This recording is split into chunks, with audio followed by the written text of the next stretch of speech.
Wow. Y'all ready? Is there a motion to go in closed session? So moved. Second. Be resolved, Montgomery County Board of Supervisors, Montgomery County, Virginia, hereby enter into closed meeting for the purpose of discussing the following. Section 2.2-3711, discussion consideration for interview of prospective candidates for employment, assignment, appointment, promotion, performance, demotion, salaries, disciplinary or resignation of specific officers, appointees, or employees of any public body. 1, personnel. Madam Secretary, call roll, please. Mr. Tuck? Aye. Mr. Richikowski? Aye. Mr. Motts? Aye. Ms. Biggs? Aye. Ms. Byrne? Aye. Mr. Shepherd? Aye. Chair King? Aye. 7 ayes. Closed session. Thank you. This is interesting. Is there a motion to come out of closed session? So moved. Second.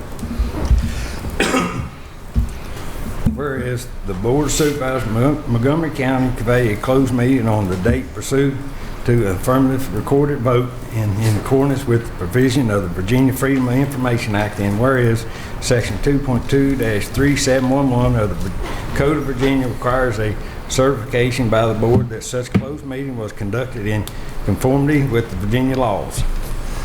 Now therefore be it resolved that the Board of Supervisors of Montgomery County, Virginia hereby certify that to best each of members' knowledge, only public business matters lawfully exempt from open meeting requirements by Virginia laws were discussed in the closed meeting to which this certification resolution applies, and to only such public business matters as were identified in the motion conveyed in the closed meetings were heard, discussed, or considered by the board.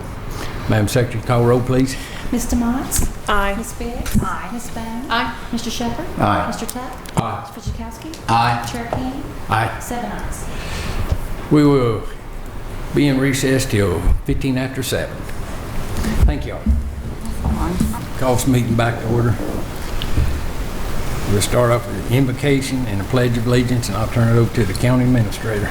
If we could rise for a moment of silence, and then I'll lead everyone in the Pledge of Allegiance.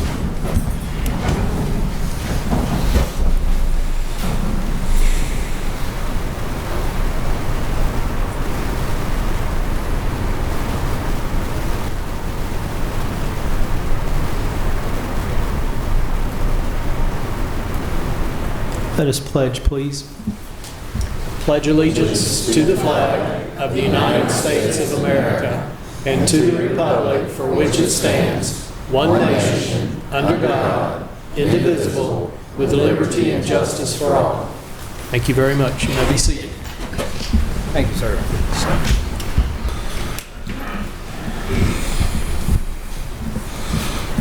Next on the agenda be presentation, recognitions, and award. And I'll turn this part over to the county administrator. Thank you. Mr. Chair and board members, we have quite a few distinguished guests with us this evening, and we're here for Emergency Services Recognition of Service, 30 years plus. And at this point, Neil, I'm going to recognize you and let you direct who you need where, when, and all that good stuff. Thank you.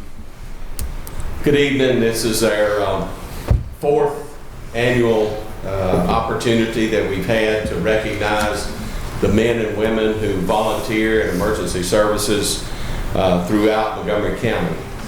A couple of things that I would like to share with you. First of all, 63% of all fire departments in Virginia are volunteer. In Montgomery County, all fire departments are 100% volunteer, with only one department being managed by a full-time paid fire marshal, fire chief. Elliston, Longshot, McCoy, Reiner are fully funded by the county and private donations and fundraisers. Blacksburg and Christiansburg are co-funded between the towns and the county. All rescue squads in Montgomery County are also all volunteer, with the exception of Christiansburg, which is a combination department, volunteer and paid. As with the fire departments, Blacksburg and Christiansburg are co-funded by the county. Longshot, McCoy, Reiner, and Shawsville are fully funded by the county, private donations and fundraisers.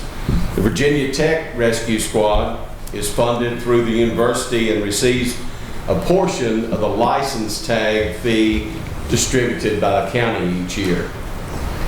Just to give you an idea of what these folks are a part of, all the fire departments in the towns and county answered during fiscal year 2018, all fire departments, that is, 2,614 calls. The rescue squads in towns and the county, including Virginia Tech, answered 10,427. This is a grand total of 13,041 calls. That's done by 339 active members who serve these communities. So I would ask at this time the chair and vice chair of the Fire and Rescue Commission, if you would come forward. If you want me to. Yes, sir.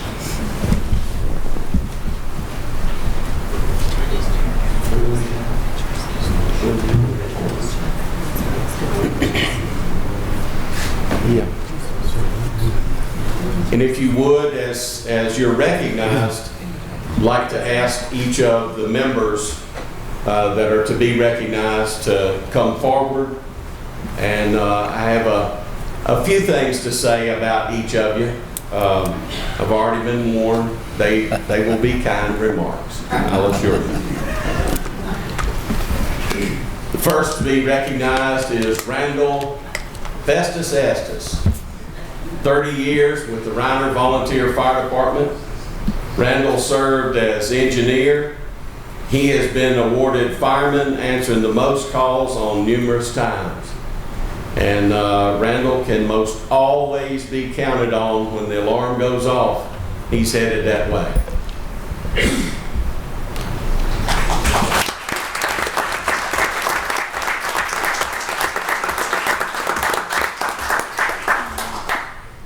And if y'all will pause just a little bit and give this young lady a chance to take your picture, as long as her camera holds up, we'll get that done. All right, go ahead. You're good.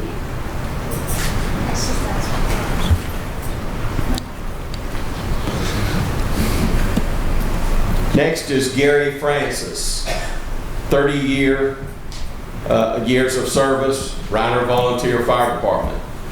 Gary served as an engineer, lieutenant.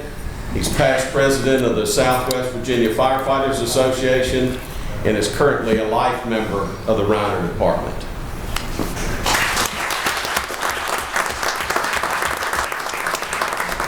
Yes, sir. I would like to offer my sincere apology at this time.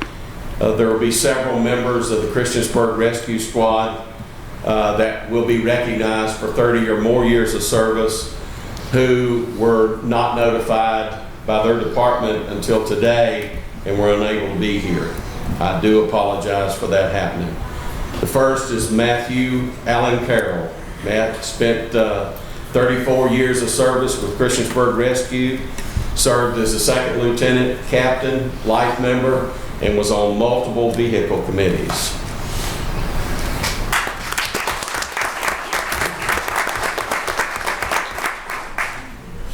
Patrick Sailors, 30 years, Reiner Volunteer Fire Department, served as an engineer, and then found something that he could do. He served as treasurer for over 27 years.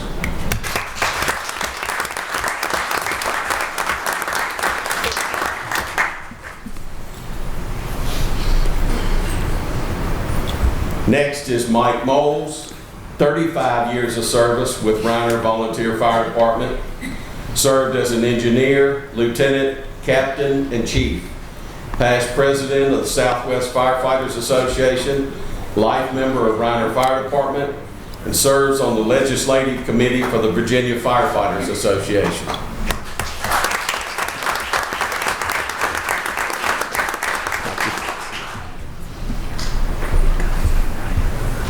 Floyd S. Childress III, 30 years service, Christiansburg Volunteer Fire Department. Floyd is a firefighter. He's chairman of the membership committee and was instrumental in forming the Honor Guard. And having been there when they first got started, Floyd was the one that whipped them into shape.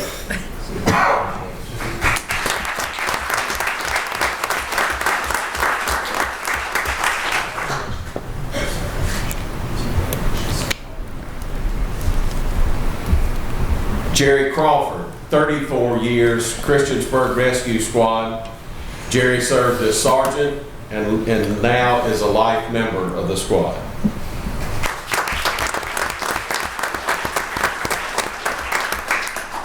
Mike Moore, 34 years of service, Christiansburg Volunteer Fire Department. Mike is a firefighter, past engineer, worked on several vehicle committees, and is currently serving as the president of the department.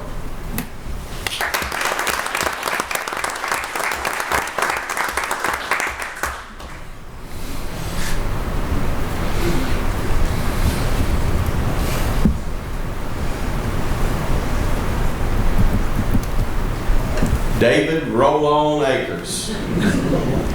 David served 33 years Christiansburg Volunteer Fire Department as a firefighter, the Assistant Secretary Treasurer, life member of the Southwest Firefighters Association, District Representative of the Virginia Firefighters Association.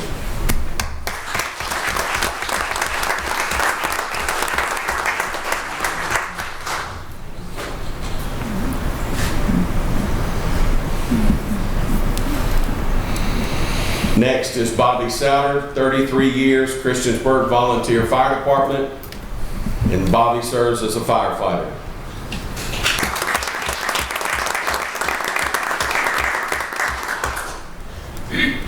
Greg Hutchins, 34 years, Christiansburg Rescue Squad. Greg was Lieutenant of Communications for a number of years on the Vehicle Committee and is serving as a life member.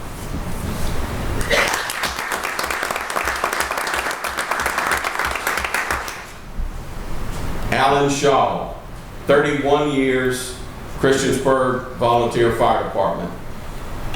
Alan is a firefighter and past engineer.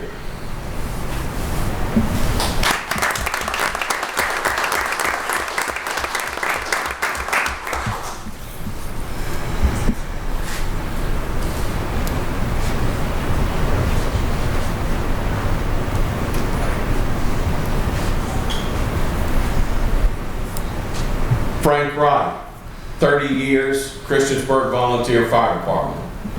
Frank is a firefighter, life member of the Southwest Firefighters Association. He's active in the Southwest and also serves as the fire truck rodeo co-chair.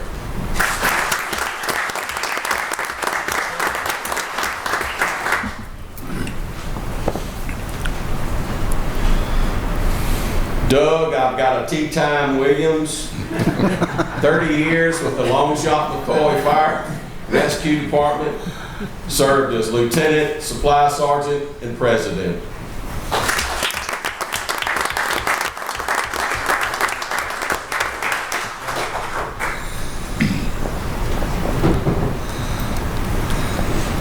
Daniel Jimbo Musselman. Jimbo is an EMT and currently a life member of the Christiansburg Rescue Squad, serving 34 years.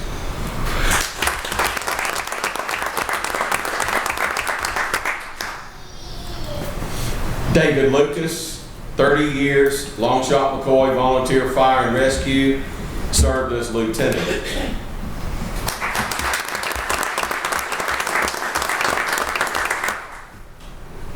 Greg McCoy, 30 years, Longshot McCoy Volunteer Fire and Rescue, served as lieutenant, captain, assistant chief, and chief.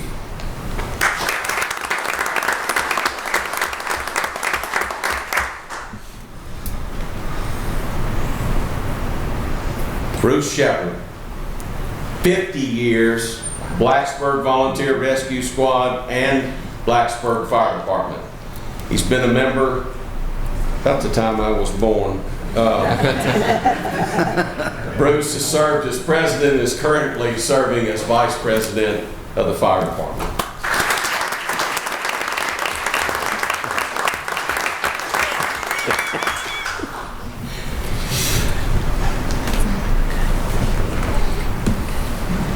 Eddie Walters, 32 years, Christiansburg Rescue Squad. Eddie served as lieutenant, captain. He was the captain when the new station on Depot Street was opened, and now serves as a life member.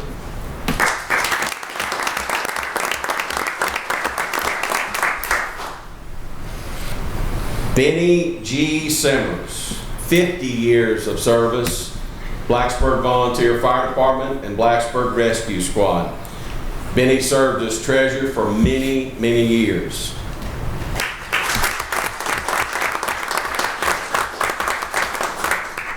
Before this next slide comes, I want to tell you that usually we don't announce the age of our recipients, but this was a little bit of a slip. Maybe not, but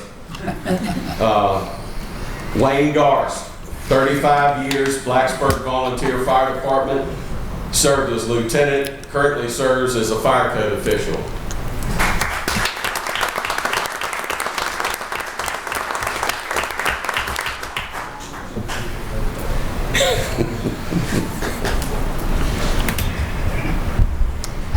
Sorry, pal. It didn't seem like it. I think it's a birthday cake in the shape of a helmet.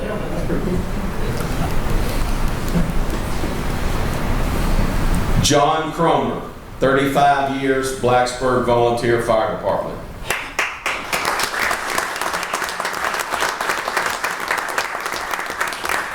John is currently serving as captain of the fire department, but I want to say something else right now. John has demonstrated over the last about 18 months to be one of the best friends that a man could ever have. And he was there every step of the way with Assistant Fire Chief Mike Linkus, who recently passed away. And I can just say, is if you've got a friend like John, you've got a friend. Thank you.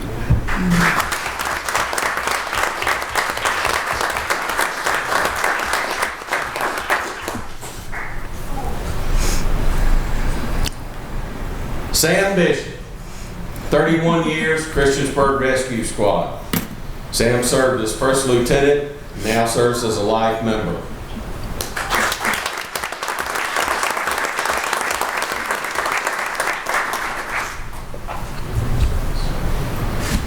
Thank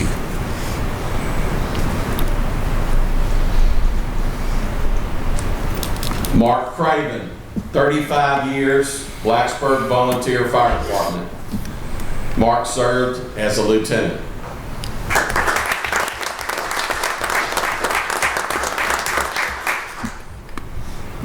Dennis Price, 32 years, Blacksburg Volunteer Fire Department.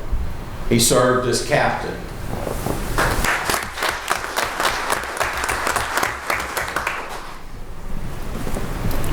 Kathy Dowdy served 31 years with Christiansburg Rescue Squad. She served as sergeant and now as a life member.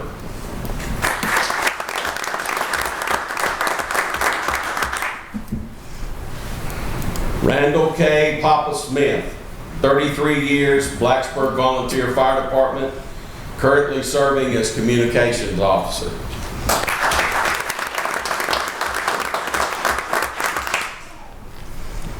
Some of the pictures, I had difficult time getting some of the pictures, so I made a trip to the post office and was able to get this one. Billy Cook, 30 years, Elliston Volunteer Fire Department. Billy began his career as a junior member, Radford Fire Department, where his father was a captain. In 1984, he became a full member of Radford Fire Department, was elected Sergeant of Arms. In '87, after moving to Elliston, Billy became a member of Elliston Fire Department, having taken a couple of years off during the move. Billy would become an active part of Elliston Fire Department, go on to receive many awards, most training hours 2 separate times, Captain's Award 2 times, Firefighter of the Year 3 times. Hey, I wasn't done. Stand up. Engineer, training officer, and captain. Billy is quite unique.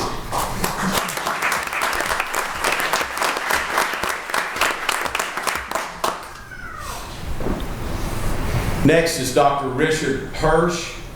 He's a life member with 31 years of service to the Virginia Tech Rescue Squad. He serves as a faculty representative.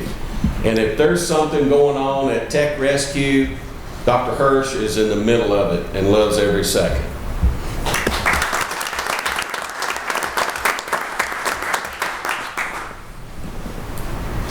Baron Gibson, 30 years, Elliston Volunteer Fire Department. He joined August the 5th of 1980 at the age of 18 years old. Became a life member in 08, still active, could have not asked for a better department to start his fire department journey. June 11th of 1984, he was hired by the city of Roanoke as a firefighter, where he enjoyed an active career and retired July 1, 2012 with 28 years of service.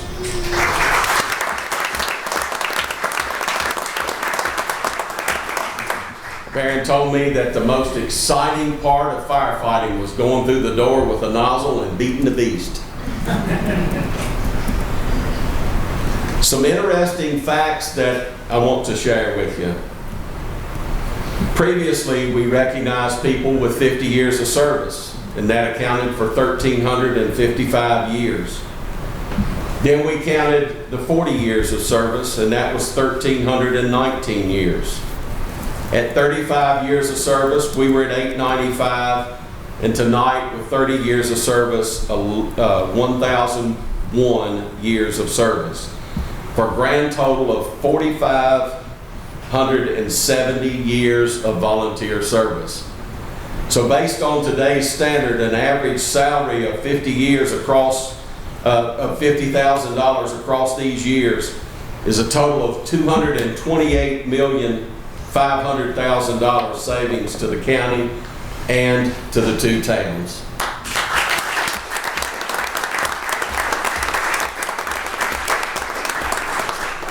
Mr. Chairman, could we have some of that back? Don't answer.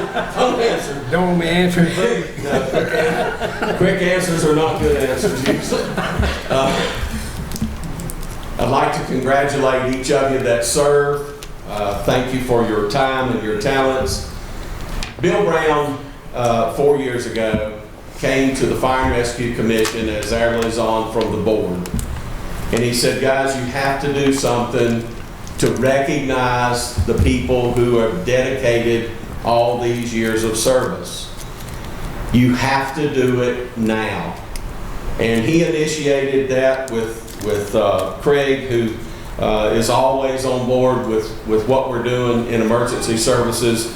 He presented it to the board and it was funded, and we're so thankful that that happened, because what I want to take you on right now is just a real quick little journey of those people who we were able to recognize in the past 4 years who are no longer with us. A memorial to those who have gone on before us since we began this recognition. Delano Lee Cookie Cochran, Christiansburg Fire Department. Roy Lee Hot Dog Red, Christiansburg Fire Department. Chief Jimmy Epperly, Christiansburg Fire Department. Steve Hall, Reiner Volunteer Fire Department. Joe Pac-Man Pack, Reiner Volunteer Fire Department. Glenn Wood, Reiner Fire Department. Wanda Moorhead, Longshot McCoy Volunteer Fire and Rescue. Walter Johnson Reynolds, Longshot McCoy Volunteer Fire and Rescue.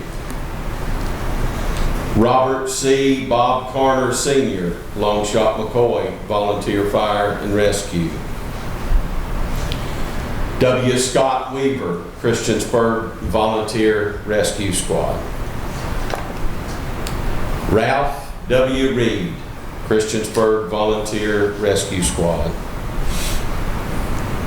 Just last week, Wilson Allen Speedy Carroll, Christiansburg Volunteer Rescue Squad. And just 2 weeks ago, Assistant Chief Michael T. Linkus, Blacksburg Volunteer Rescue Fire Department. To all who have served and given so much, we are forever grateful. And we would be remiss if we didn't recognize you on this very important night. To all who have volunteered, we salute you.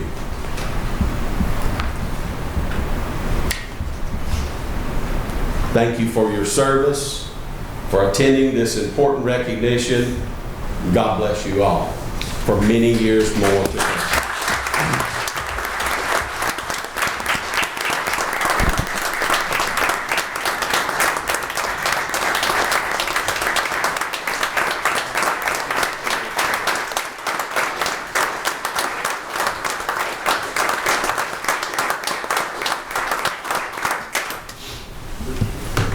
Group picture, if everybody who received an award would come forward, and as long as Jennifer stays on this ladder, we're good.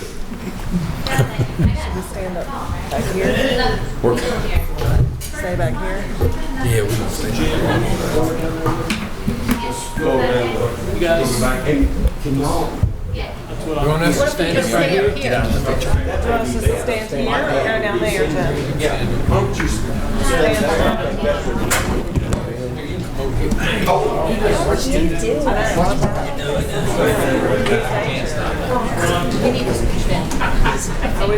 Just try to contain her. She can't stop. Let's contain this.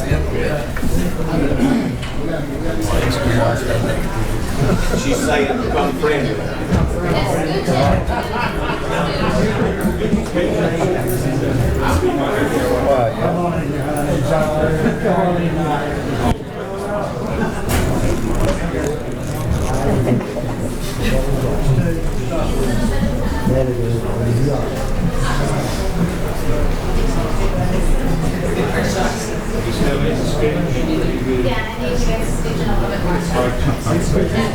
Turn side. Like a second. Take a second layer. Second row. Carston.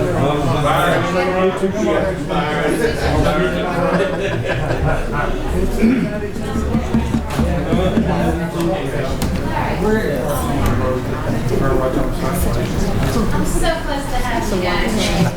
So close. It's a good crowd. Yeah. Check us out here. Spot me? Are you sure about that? Okay, I think we got this. There we go. Jump up that smile. Look at it. And then catch your blood over that. Okay, and just one of this. Thank you for being so patient. You look great. Smile. Everybody's happy. So what this is? Big day. Thank you.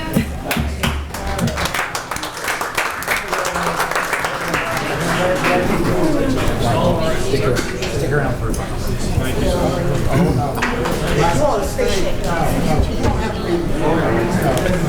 Take around, fan. Just like we're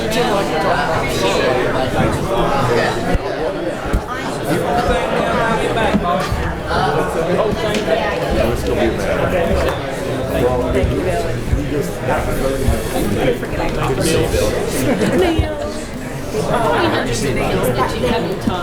Billy.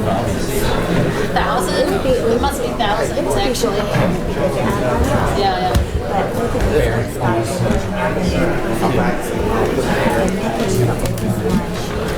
If you'll get it, I'll try to knock it out. Wow. And then he is a firefighter also. Cool. So yeah, I taught both of his kids. I'm not going to forget that.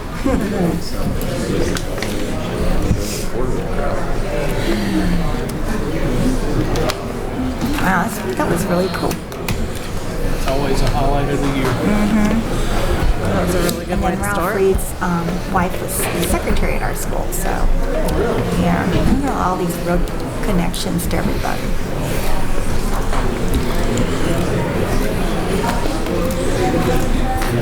Passing away. That's very sad. We're good.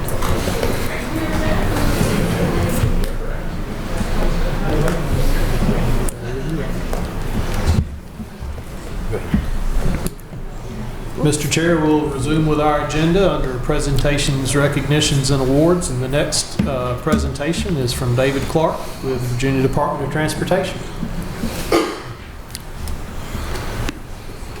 David, we don't have a certificate for you tonight, but we hope you'll still come and speak to us.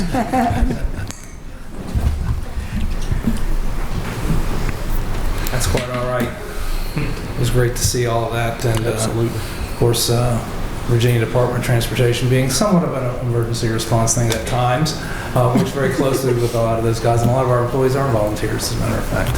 So that was great to see.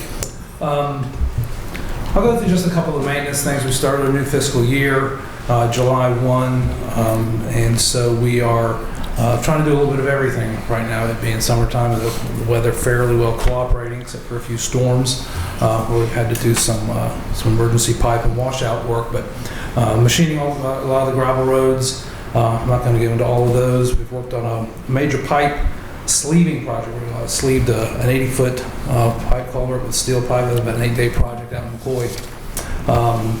Trying to get some brush. We'll be doing more here in this coming week as school gets started, and we start hearing from some of the bus drivers in the schools. We will usually work pretty closely with them on getting those, but they did do some sight distance issue work on Harding Road. In fact, the Christiansburg Fire Department request on Harmon Drive around Christiansburg. Also some brush cutting in Camp Carriesbrook, Craig's Mountain, and Texas Hollow. A couple of the bigger projects, aside from the sort of routine maintenance, has been a slope repair to just sort of the casual person driving by and seeing lane closures. But it's out on Catawba Road. We did a soil nail project, which is it's kind of the description of what they actually do: drill horizontally into the slope and kind of pin the slope there in a place where you have chronic problems with that.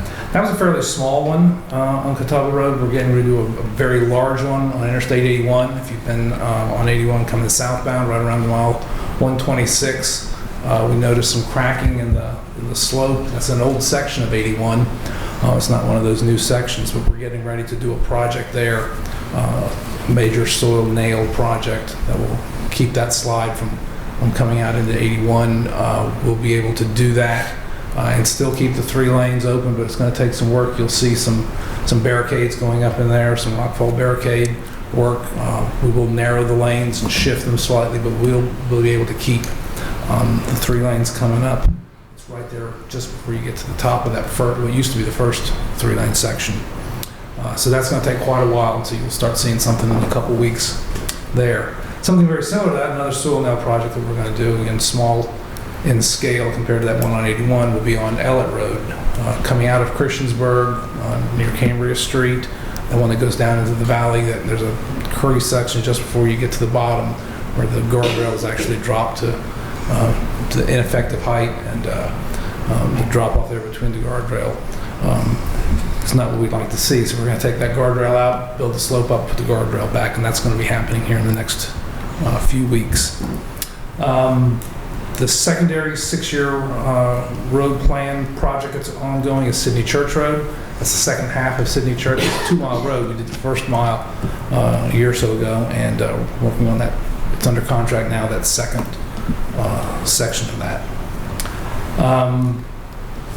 As I had mentioned before, our traffic engineering had looked at the intersection of Meadow Creek Road and Childress Road, and we will be putting a 4-way stop there at their recommendation. Roundabout would be nice, but they're very expensive. The stop right now is on Meadow Creek. That actually has the most traffic. It has more traffic than Childress Road does. It's in a kind of a flat section. There's plenty of sight distance. We don't know why there's wrecks, but there are from time to time. And we've done something like that similar in Bedford County, according to our traffic engineers. And they're recommending that there. But there will be an extensive public information campaign before that goes into effect, though. And I'll keep you all updated on when that's going to happen. plant mix schedule, the overlay is still going on. We got a little bit more of that. The surface treatment schedule is not started, so you'll see more of that, a lot more of that in the next month. And then the I-81 committee that was planned as part of the governor's package for funding 81. Some of the projects that we've been studying will have their first public meeting tomorrow in Lexington. It's at 2 p.m. That committee is mandated by the bill, is made up of 15 voting members.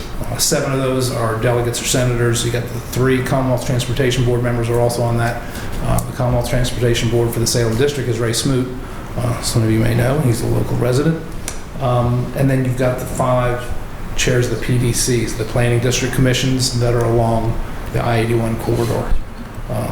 And so there's a New River Valley PDC, and the chair, I believe, is Mike Harvey for that. I don't know if Kevin Bird is the director. I don't know if he'll be attending that or not, but it's open to the public, and it's at the Hampton Inn in Lexington. It's 2 o'clock in the afternoon tomorrow, and I believe the counties have been advised of that.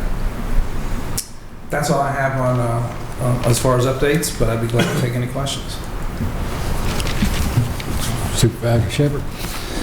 I overlooked you being on the agenda. I just spoke with the administrator about an issue.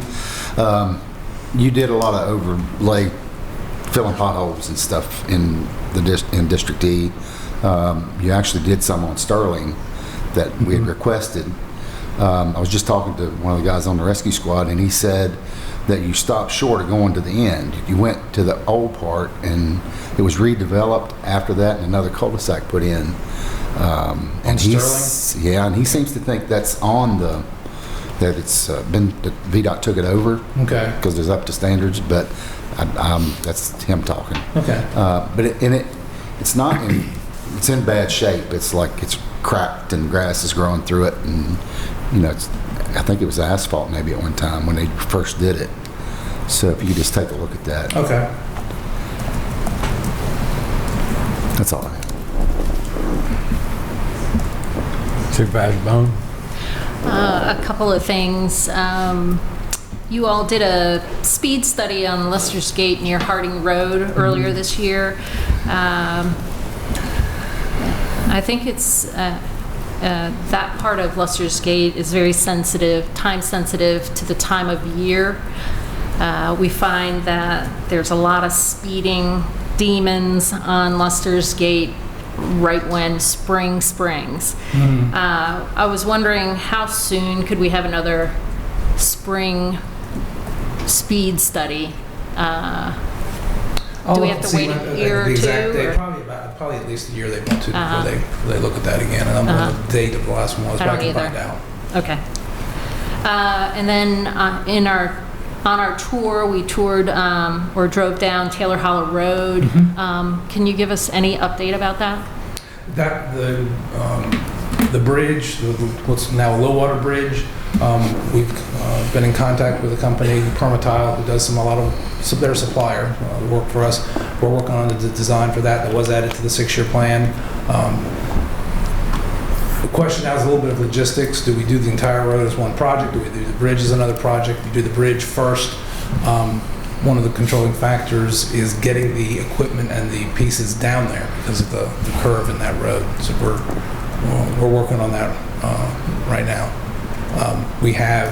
That was added to the 6-year plan just this year, and we're trying to finish some of the other roads that have been on the 6-year plan for a long time. Sydney Church will come off. It's been on a long time. The only one that's been on there longer is Yellow Sulphur Road, and that will be done. We're working on the design on that right now. So part of the Taylor Hollow Road concern that I had was the half that's in Supervisor Fidzikowski's district that is just falling down into the stream and cutting into the road. Is there anything that you're going to do temporarily we can work on the maintenance of that and build up that shoulder. Okay. I'll make sure they look at that. Thank you. And then the last one for me is Galleon Ridge Road. At some point in time, I think you were going to do a count on that road, and maybe you already did, and I'd like to know what the count was on that road. Okay, I don't have that right with me, but I'll find out. Thank you. Supervisor Big? Yeah, I just had a question about the I-81 committee, because, I've been passionate about getting something done. Is that meeting gonna be videotaped so that public can view it that aren't able to attend? I'm not sure. I don't know if How that will do we be- find out what happens? They, I know they have, if they haven't already, they're creating a website for the committees to keep the public informed of what goes on. Even some of those meetings are difficult to attend, being at the middle of the day. I'll find out if they're going to be archived as far as videotaped, or where minutes will be published. Yeah, okay, I would love to know. Sure. Thank you. Supervisor Tuck? No questions. Supervisor Steve? I just got a couple of things. I had a citizen complaint about the condition of Bow Hill and Craig Mountain Road. And the complaint was, and as you know, that some of that is, or most of it is gravel, some of it is paved. And he was saying that both sections have got issues with potholes that he's requested to have looked at. And you were mentioning that you're going to have some brush cutting going on. Is this crew, is this just going to go to specific locations and cut brush that you receive complaints on, or are they going to be just cruising and taking care of everything they find? It'll probably be based on either what our superintendents have seen and are requesting, or other complaints that we've gotten. I know in the past we've done major corridors. Those are usually on the primary. We did 615 Pilot Road one time. We've done Route 8 as a corridor type of thing. I don't think we have anything that extensive planned. The brush cutting is mostly either complaint driven or where our superintendents have asked. What is the timeline that you usually get out of that? Because I know you cut them back to a certain standard. And how many years does that normally give you before you have to go back and? It's hard to tell. Some of Really? it seems like it's every year. Okay. Well, because we just basically work within our right of way. The reason I brought up the brush cutting is, and I don't have specific locations, but I've noticed on a lot of the secondary roads, there's signs that need to be daylighted. You come up on them, and if it's a stop ahead sign, that's pretty important. Yes. And of course, with all the rain that we had earlier in the year, the vegetation is going crazy. But and the last thing I wanted to ask you was, with the I-81 project, do you have any idea when they'll actually get started on that? I don't know if they've started collecting the money for it yet, but They started July 1 collecting the all right, money. well then, you saw gas as it prices go piles up up. July 1. Yeah. because I think you all going to the meetings, you all have the plans that you want to work on. Well, we have the concepts, yes. They've been working on those for quite a while. They know where some of the most congested areas tend to be, where the most accidents are. It's the committee that will get public input, and they will pick the projects. So they'll prioritize? Yeah, they'll prioritize the projects. We already got a couple that are getting ready to go down in Roanoke County. Between northbound and southbound, between basically 141 exit, one of the Salem exits, and the 143 exit, which is 581 in Roanoke. Okay, thank you. I just have one thing, and we've gotten a few comments from citizens on this. At the intersection of Route 8 and 114 exit off of I-81, where there are temporary lights, please keep those there. We've gotten several of those They're too, yeah. awesome. Yeah. People We like really, really appreciate They them. work pretty well, I think, on purpose. We're going to see how long we. They're great. Thank you. Yeah, that's been the top request we've gotten over the last 2 weeks. Usually it's potholes, it's been Route 8 stoplights. Tom. Okay. I had one more question. When we had all our discussions about Clay Street last year, or earlier this year, the brush, the trees on the right side going down to Cherry Lane need to be cut back for the walkers to jump off the road into the ditch if, cars are coming. On the right going down. On the right. Okay. Thank you.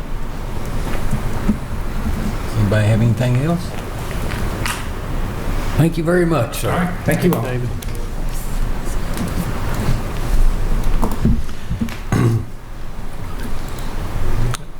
Chair, next on our agenda this evening, we have several public hearings. The first public hearing we have this evening is regarding a rezoning for community housing partners. And I believe Emily's going to introduce that one to us this evening. Thanks, Emily.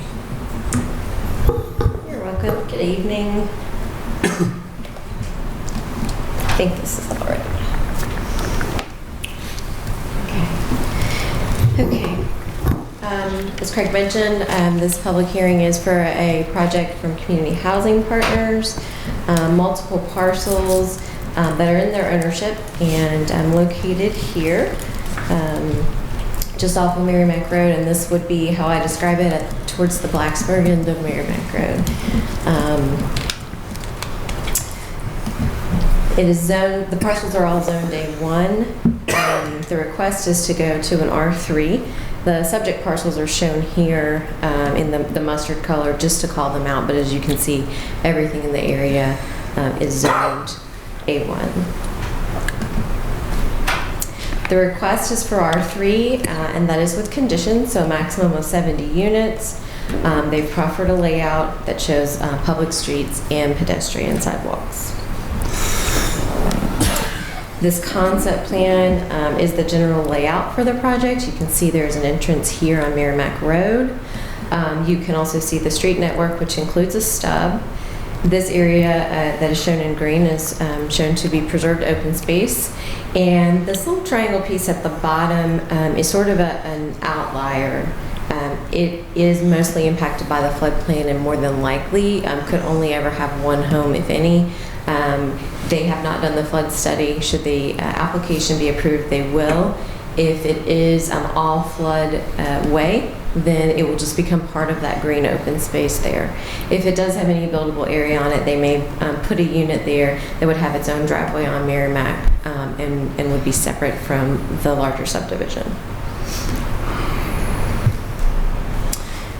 So you saw on the layout that they did work with VDOT on that entrance is a full entrance on Merrimack Road. They're able to meet the state maintained subdivision street standards. It doesn't warrant a turn lane based on the number of units, and they are going to have to obtain, and I believe they may have already obtained, the options for some site distance easements so that there's the maximum visibility there at the entrance. As I mentioned, some of the property is in the floodplain, and all development that's shown is outside of that area, and will have to meet certainly E&S and stormwater regulations. As far as infrastructure for water and sewer, we do hear from the PSA that is possible. The water is out at Merrimack and will extend, and the sewer will be a connection from the sanitation authority. The schools indicated that this would add approximately 36 students to the system in the Blacksburg Strand, and asked that school buses be able to have waiting areas accommodated, as well as entrance and the street design developed for school buses, and that is the case. This is in the Blacksburg Fire and Rescue Service area. So you can see the parcels here. These are shown on our comprehensive plan map. It's just to the south of the town, so Merrimack is kind of our border in this part of the county, and it's shown as being residential transition. When we look at the comp plan, we see that it qualifies. It's located in residential transition. The infrastructure is available for water and sewer. The entrance is adequate. They show the open space, which exceeds the minimum requirements. They provided a stub to an adjacent undeveloped property for the road network to potentially continue. It does contain sidewalks throughout the development. And the uses around it are other residential or undeveloped areas, so no buffers necessarily required, but certainly there's some topography out there that gives you a little bit of buffer, whether you were trying to create it or not. Again, when we look in the comp plan for our planning and land use, the density is approximately 2.87 units an acre. It's kind of a clustered design based on preserving that open space and staying out of the flood areas. And that also gives us the opportunity to have additional, more than what's required open space. It will be a mix of units, so they've asked that they could do some single family and some two family units. And then certainly CHP will speak more to what their plans are for developing the project from an affordable quality housing standpoint.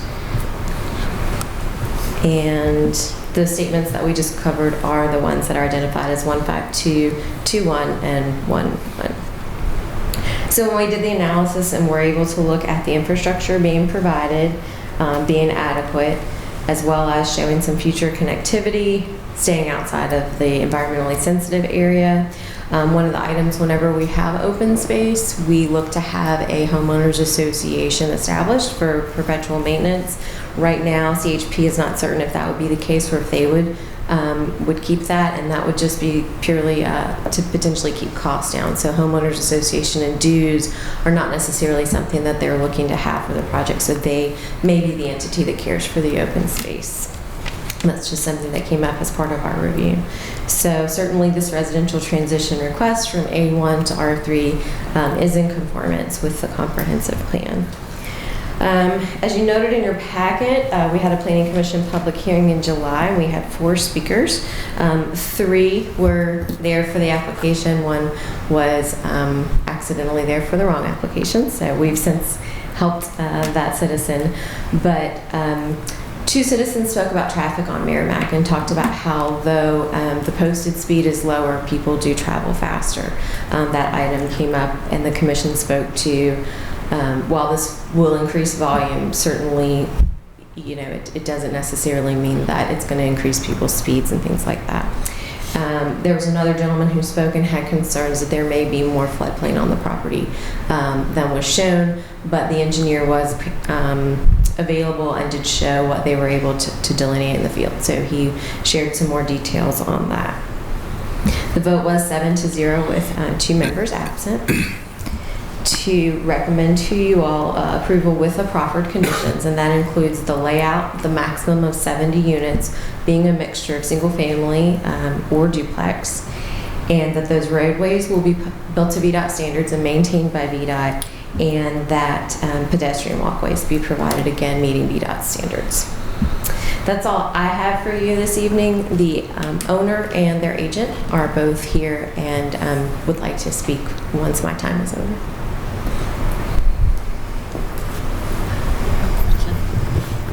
Have any questions? Just one question. So in their application, they applied for 50 units, but I understand that there's, and maybe it's either 55 or 50. But then, you know, R3 is up to 70. Do they have to request up to 70 or? So they proffered that they wouldn't exceed 70. Mm-hmm. So as long as they keep the general layout that they've shown, whether that be some of those lots containing some duplexes, some being single family, the number of lots they show is not 70, but that gives them some flexibility to potentially have some duplex lots within the single family area. So if I can recall the document that we got to review prior to this meeting, you know, in some places it does have that 50 number, and then I think in a couple other places it does have this 70 number, but it doesn't seem really super consistent. Like, it'd be another thing if it was all 70, you know. That doesn't matter when an application is put forward. So then the only number that technically matters to the board is the maximum of 70. Okay. Because using R3 compact, they could have the flexibility to exceed that number, but they have said that their project won't exceed the 70. And as a proffered condition, that becomes part of the zoning. So even if someone came along and saw R3 compact and said, oh, we could do 75, they've proffered a maximum of the 70. Okay, thank you. Any more questions? Okay. Thank you. John Neal has a presentation to share with you all.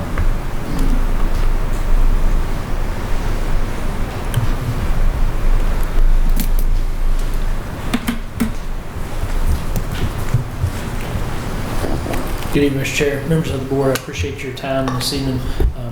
I do see you have a pretty long agenda, so I'll go as quickly as I can. Emily covered a lot of what we would cover. I wanted to mention the CHP team is here tonight as well to answer any questions you might have, and then I'll kind of give you just a little bit of presentation. One of the things I want to point out that we're up here a lot of times with different projects is We're very proud to be here tonight with CHP. We've had a long-standing relationship with them, working with them on projects in the local community as well as throughout Virginia. And in 2018, I just want to tell you a little bit about them because they are a special group that is based here in Christiansburg, and there's something for the community to be proud of.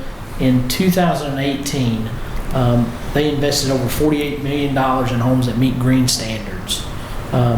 They had 2,743 homes that were built, preserved, or weatherized for some of our low to moderate income families that need help with electrical bills and things like that. 3,457 customers received resident services. 248 homes were weatherized in the New River Valley. So just in the New River Valley, 248 homes. That equated to about $1.86 million total dollars saved through all the measures that they did or helped residents do or had done to residents' homes. And their overall mission is to create homes and communities that are healthy, sustainable, and affordable. And so those three keystones for any project that they do are foremost in their mind. And this picture here is from over in Blacksburg, a project that we were fortunate enough to work on. I think this is the Lee Street duplexes. They built a very nice home that residents are proud to live in. And this is an overall layout. You saw this with Emily's presentation. I rotated it a little bit and zoomed in. As I said, this shows those 50 lots. But the 70 is to allow for some of those to be converted to duplexes so that we have a good mix throughout the development. And we would have, as we proffered in the proffers, the sidewalk throughout the neighborhood as well. Rezoning to R3 compact, maximum of 70 single family or duplex. These are going to be energy efficient homes on 24.37 acres. The sidewalk is as detailed as we put in the concept plan. We have the water and sewer availability there. No turn lanes or tapers are required on Merrimack Road. We have secured the site distance easements because on Merrimack, with the property that we have up against the right-of-way, there are very small slivers of site distance easement required. And another thing is we have approximately 34% open space where only 25% is required. And here this shows you, as you can see, these little small red triangles. Those are the site distance easements that we're talking about. So they're very, very small. We've been working with those two adjacent property owners to secure those. And here's just a couple more examples of some of the homes that CHP has built. And I love, you've got a real front porch here, and then some things that you never really see is this kind of wraparound porch. That's a pretty nice architectural feature that kind of speaks to the rural nature and character of the subdivisions they're going to be putting in. And then this here, up at this top right corner, if you'll notice there's two front doors. That's a duplex. So a duplex that really has some character and people are proud to live in.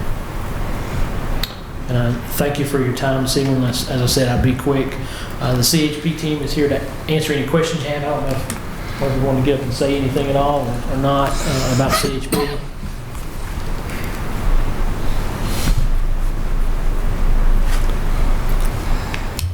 Michael George, Community Housing Partners. Thank you for your attention this evening. I'll be happy to answer any more detailed questions that you might have about the project. Could you speak to CHP's targets for affordability for the project? Sure. If you have them, or just kind of a general concept of what you want to do as far as affordability? Yeah, sure. So the goal for this project would be to target the median income for our area, which is currently $81,000 a year for a household, per household, so that it equates to a mortgage of about $280,000 to $300,000 per year, something like that. So that gives you a rough idea of the price range of housing that would be in this community.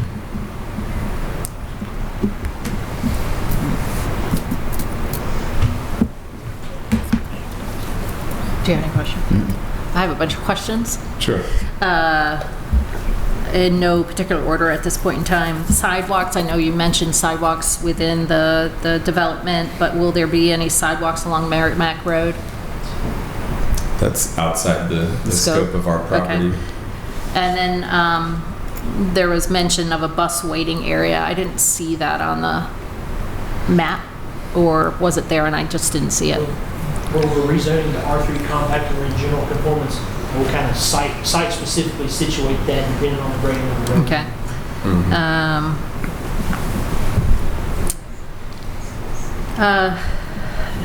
Some In the public street, so the bus will be going there. A couple of people talked to me about Struvel's Mill being nervous about somehow this forcing a connection to tall oaks. Not forcing, but potentially someday in the future. Do you know what requirement there would be in order to, I mean, it's really close to Merrimack right there, and with the extra traffic, they're like, We're on the I other know, side. I know. I'm not How- sure how. Yeah. It takes somebody else to do that, is that correct? Yes. Yeah. So the curves and the comment in the Planning Commission about getting mail, like there was a couple that really refused to get their mail anymore because of the speed and the curves and stuff like that. Is there going to be anything that goes on Merrimack Road, like flashing lights or anything like that to slow down the traffic or straighten out the curves or anything like that you know of? There wouldn't be from us, certainly VDOT.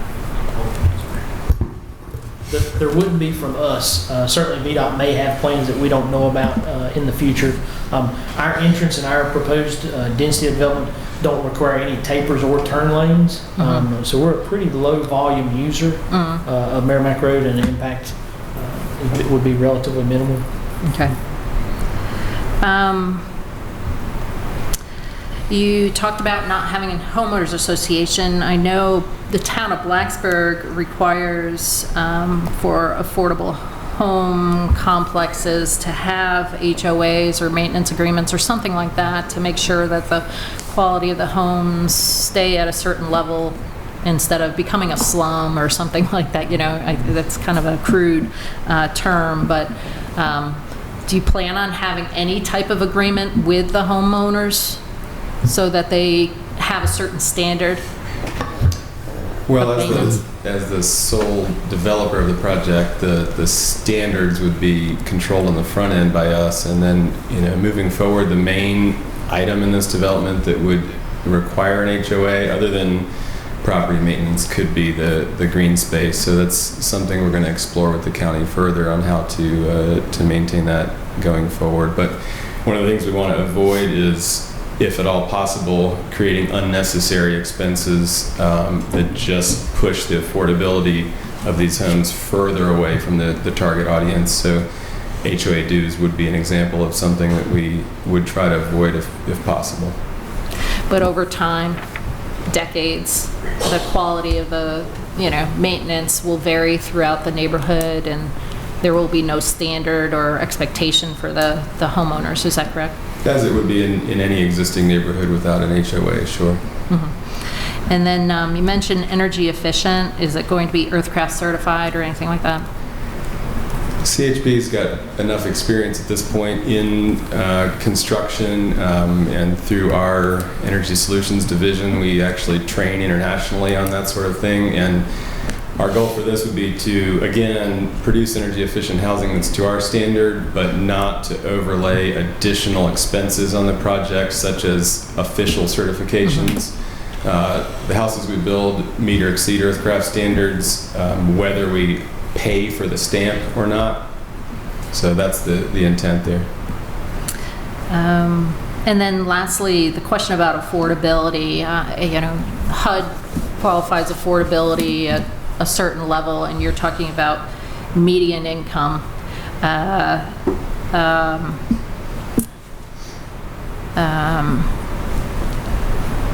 And on your website, the goal, the mission, goal, objectives of CHP is for the healthy, sustainable, and affordable homes. Again, affordable typically means, 80% of area median income or lower. Is this outside of your scope of your business? I don't know. No, I don't think so. We currently serve across our footprint. A large portion of our customers are in that 80% or below bracket for sure, but we do work with people of all income levels, through our realty business. We serve families of all income levels to provide the housing that they need. And I think an important thing in a project like this, in specific income caps, will come with any funding that we seek for a project like this. If we do decide to try to seek home funds or any other type of federal funds, they're going to come with their own income cap. So we're not going to need to artificially cap the income on the project. And also, if we're able to sell a certain portion of these houses to folks that are above 80%, those sales can help subsidize the sales to folks below 80% within the same community. We'd rather have a mixed income community with lots of different people rather than all the houses being at or below a certain income target. So that's the rough way we think about it. So this is going to be a mixed community, or is this going to be the $280,000 to $300,000 home? That's the range, yeah. So there's, it's possible that some of the houses could exceed 300, and if we're able to do, part of the reason we're keeping the option open for duplexes is we could actually deliver houses at, less than the 280, get down into the mid to lower 200s for those units. Great. So that's the idea. Thank you. That's all. I was just going to ask, are you going to have any kind of park or playground areas for? This is a beautiful piece of property.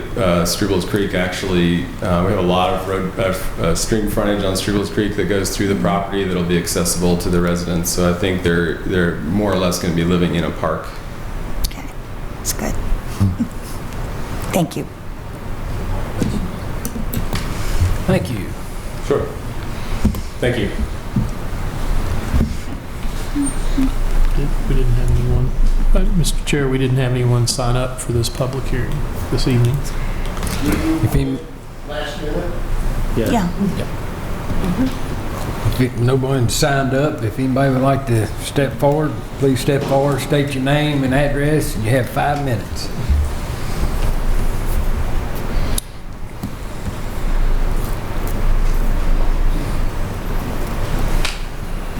My name is Edward Yost, and I appear on your tax records out at McDonald's Mill. I would ask you to question these gentlemen. What have they done for the life safety of the residents? Have they considered sprinkler systems for these homes? And if not, why not? I am aware that the Virginia Code currently does not require sprinklers in 1 and 2 family homes. I led an effort 2 years ago to persuade the board evaluating that recommendation to make the change. We came to a 5-5 tie, and the chairman of the committee, a member of the Home Builders Association, voted it down. Ms. Bond, continue your questioning, please. Thank you. Does anyone else would like to speak on this subject? Seeing none? Moving forward. All right, close that public hearing. Mr. Chair, our next public hearing this evening is the conveyance of a variable width permanent pedestrian sidewalk easement to the town of Christiansburg. Emily, are you going to walk us through that one as well, or you just okay? Perhaps Marty is. I thought you had a presentation when you moved up there. Marty, do you briefly want to share with the board what this is related to? Yeah, I could say a couple comments. Be quick. As you know, under state law, anytime we're requested to convey property right, we have to hold a public hearing. Town of Christiansburg's come to us looking for a permanent sidewalk easement in front of this property, the government center. They're doing a sidewalk project, I believe, all the way down to the courthouse and so it's coming up this way. So what's before you tonight is a public hearing on that request. I think attached is a plat showing the location of the easement and where it'll be. It'll be right there adjoining Roanoke Street, so it'd be right where you would think it would be. And so that's the purpose of tonight's meeting, to see if there's any comments from the public on the request by the town. And Mr. Chair, we didn't have anyone signed up to speak at this public hearing as well. Okay. We have no one signed up to speak at this public hearing. If anybody would like to step forward, please step forward, state your name and address, and you have 5 minutes. Seeing none, we'll close this public address. Thank you, Mr. Chair. Board members, the last public hearing we have this evening is an amendment to the fiscal year 2020 budget. We have an intent later on the agenda to adopt a resolution amending the fiscal year 20 budget by more than 1% of the total expenditures shown in the currently adopted budget. And this is related to the Montgomery County School Board's request for the fiscal year 19 year-end carryover and purchase order carryovers. We are required by law to have a public hearing should someone want to make public comment, but I'm sure as we get into those items in the agenda, there'll be discussion of those as well. But no one signed up for that one either. No one has signed up for this public address, so if anybody would like to speak on this subject, please step forward, state your name and address. You have 5 minutes. Seeing no one, we'll close this public address. That's all you got. Okay. All right. We're going to take about a 10-minute break, and then we'll move into the work session. Thank you. Is there a motion to go into work session? So moved. Second. Madam Secretary, call roll, please. Ms. Bowles? Aye. Mr. Shepherd? Aye. Mr. Tuck? Aye. Mr. Fiskowski? Aye. Mr. Motts? Aye. Ms. Biggs? Aye. Chair King? Aye. 7 ayes. Mr. Chair and board members, first item under our work session this evening is a school capital projects financing plan update from Davenport and Company. Courtney Rogers is here with us this evening, and Alex is here as well. Alex, thank you for being here. Courtney, we'll turn it over to you, sir. Once Jennifer works her magic. So, usually I'm pretty good on tech, but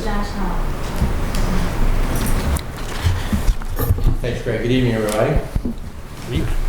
So we've been talking about school projects for some time now, and what we want to do tonight first is give you a sense of where we are interest rate-wise. The good news is if you're going to borrow money, it's a really good time to borrow money. This is the 20-year AAA MMD, so these are for basically AAA general obligation bonds. This is, the left side is since 2000, the 20-year rate. And then when you look on the right side, you'll see basically compressed to November of 2016. Market's kind of been up, it's been down, but we're on a down slope right now. Really started back late last fall and has continued to decline for various reasons. The good news is that when you look at the range, and this is basically the high and low of the interest rate starting in year 1 and going to year 30 for our tax-exempt marketplace, the light green line there that you see at the bottom is where we are now. In fact, if I updated it today, it's even lower. It's actually at the very bottom of years 11 through about 11 through 22, which means that roughly on a 20-year bond issue, the second half of the bond issue, we're going to be at the low. If we were to go to market right now, we'd be at the lowest interest rates that we've seen. So, so it is a very good time to be out into the market. So the projects that the school board have asked us to look at financing at this time is the Christiansburg Primary School at an estimated cost of $19 million, the Christiansburg Elementary School at an estimated cost of $11 million, and the Bellevue Elementary at a cost of $5 million. So that totals up $35 million. Now, in working with staff here, we know that you've set aside about $5 million over the last several years in cash to help buy down the project and not borrow as much and reduce the amount we have to leverage. And so we're looking to borrow $30 million. Now the school board adopted a resolution last week and with our input, had a not to exceed number of $35,850,000. That is basically not included the $5 million. So now that we're going to use $5 million with your approval, we're going to suggest that we recommend reducing that not to exceed on any resolution that you pass of $30,850,000. The $850,000 is basically giving us a little bit of extra room for cost of issuance, sizing. I think we're going to come in under that, but the way we actually sell bonds is we put it out for a competitive bid, so we really don't know what the structure from coupons and yields, and I won't get into the details of that tonight, but until actually it comes to the sale date. So where we are right now in terms of combined county and school debt service is we have roughly $144 million of principal outstanding. It only goes out for about another 12 years. One of the things we look at is how fast we're paying it off. About 89% is being paid in the next 10 years. That's very fast. Typically, the higher rated local governments, they're looking for about 70 to 75%. So it's very fast. Of course, once we add this new debt, that'll slow that down. And then when we look at schools only, of that 144 million, roughly 124 million is schools. So of the 144 total county debt, 124 of it is schools. And that pays down about an 87% rate. Now, one thing to keep in mind when we're looking at ratios, we're going to actually look at the two combined, not just the schools debt. One thing I do want to point out on this slide is when you look at the schools only, the budget for 2020 is about 18.3. It's going to go down in 21, but actually goes back up to about 18.5 in 2022. That's the peak. That'll be important in a few slides. So, how are we going to finance this? In the past, we've done lease revenue bonds. We've also done VPSA bonds. We didn't even bring up the lease revenue bonds tonight because that's going to be a notch off our AA1, AA plus rating, and it's going to cost us probably an extra 20 to 25 basis points. So we just took that off the equation, and really what we're going to look at is the Virginia Public School Authority standalone program or their pool program. Sometimes the timing is not right to do a pool, but we're actually kind of right in the middle of that. So we could get in the pool, but I wanted to show you side by side. They're both the same when it comes to security. Because your ratings are so good, we are basically rated the exact same as the pool program. The rating is based on, in the case of the standalone, our own rating, county rating, or in the case of the pool rating. Our estimate is that AAA MMD, we're going to be about 10 basis points above that because we're not AAA. And that's basically 10, it's basically like 10 100ths of the basic point, right? There is a fee that VPSA is going to charge us. If we go standalone, it's basically their upfront cost for covering their bond counsel, legal counsel, and some of their costs. If we were in the pool, it's going to cost 5 basis points, which means you're paying for it over the entire 20 years. And so when we did our analysis and looked at that, even though you've got a difference in 10 basis points over the MMD versus 15 basis points, it's roughly going to come out to be about the same. What benefit it is for us to go standalone is that we have flexibility in terms of when we go to market and when we refinance these bonds down the road, if that's possible. And so one important thing, especially in light of, we know we've got some other school projects down the road that we've been looking at, not tonight combined, but in the past we've combined them, and we need to do some structuring on this issue, and so we've got more flexibility when we do that on the standalone. So our recommendation is to go through the standalone program.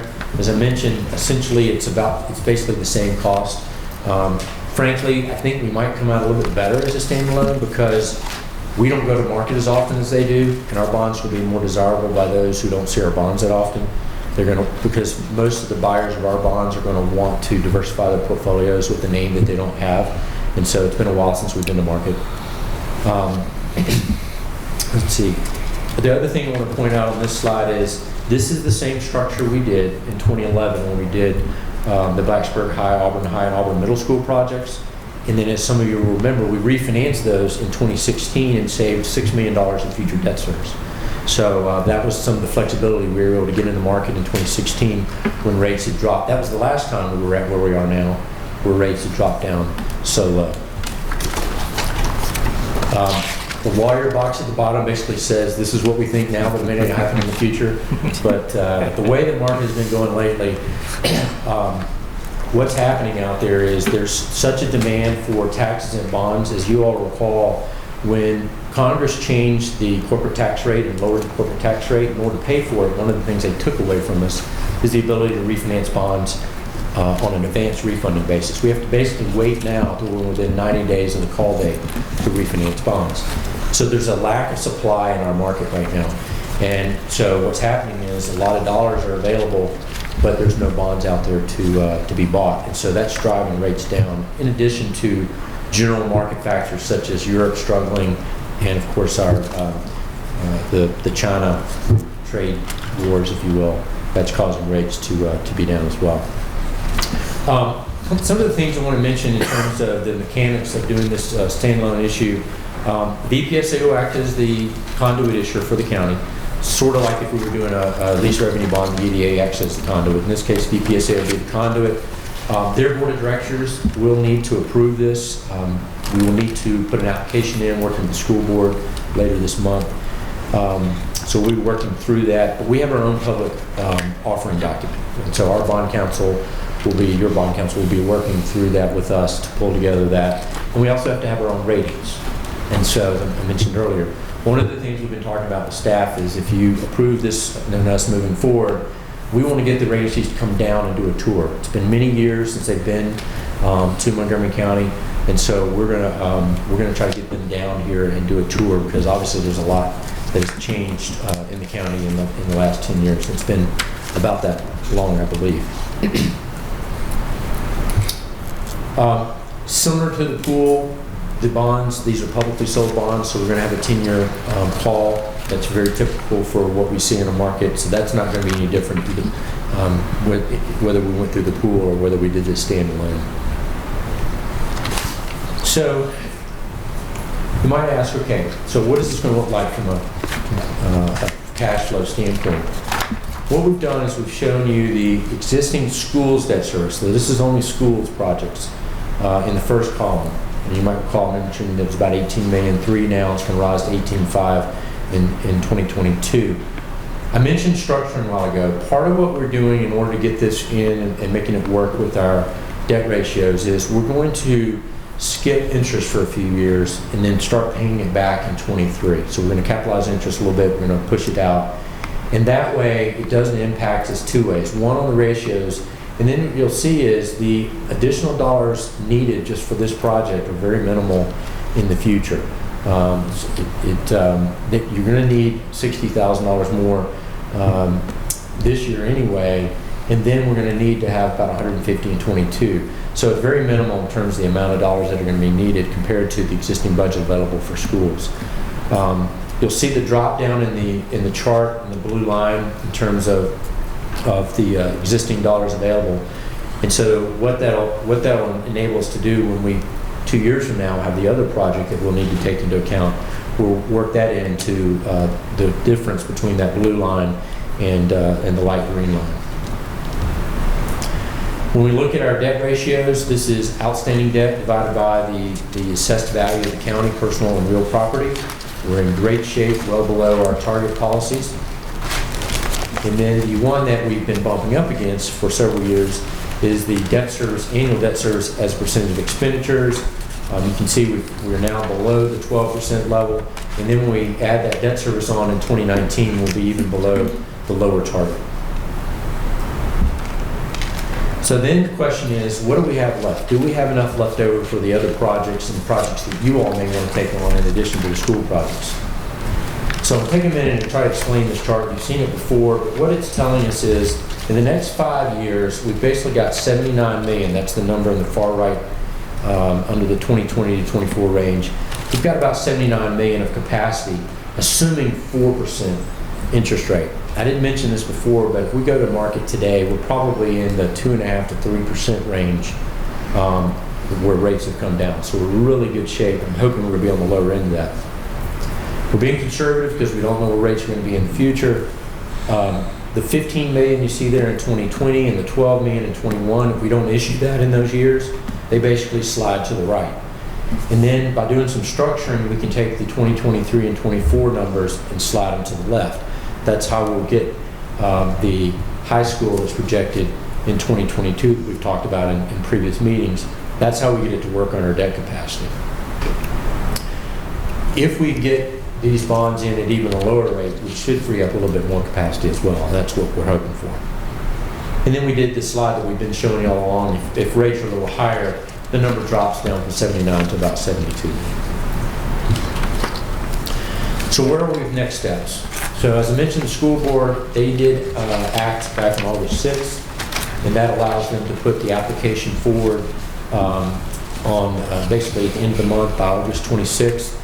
We've got the meeting tonight, and then with your okay this evening, we'll start working with bond counsel on documents as well as our presentation for the rate agencies and try to get those meetings set up. The VPSA board meets September 11th. They will consider the application and the sale parameters. We would come back to you September 23rd because you've got to hold a public hearing, and we would need you to then authorize the final bond parameters of the bonds, if you would, not to exceed numbers, not to exceed interest rates. We're looking at possibly middle to late September for our meetings, having the tours of the agencies coming down here, giving them about 10 days or so to get the ratings back, mail the preliminary official statement, and try to get our bond sale in early October so we can lock these rates in and close by the middle of October. So, Mr. Chairman, that is what I have this evening, and happy to answer your questions.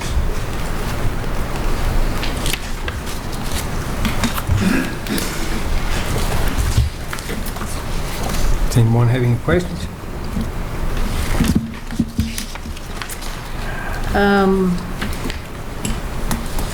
So on page 2, you show an expanded version from 2016 to 2019.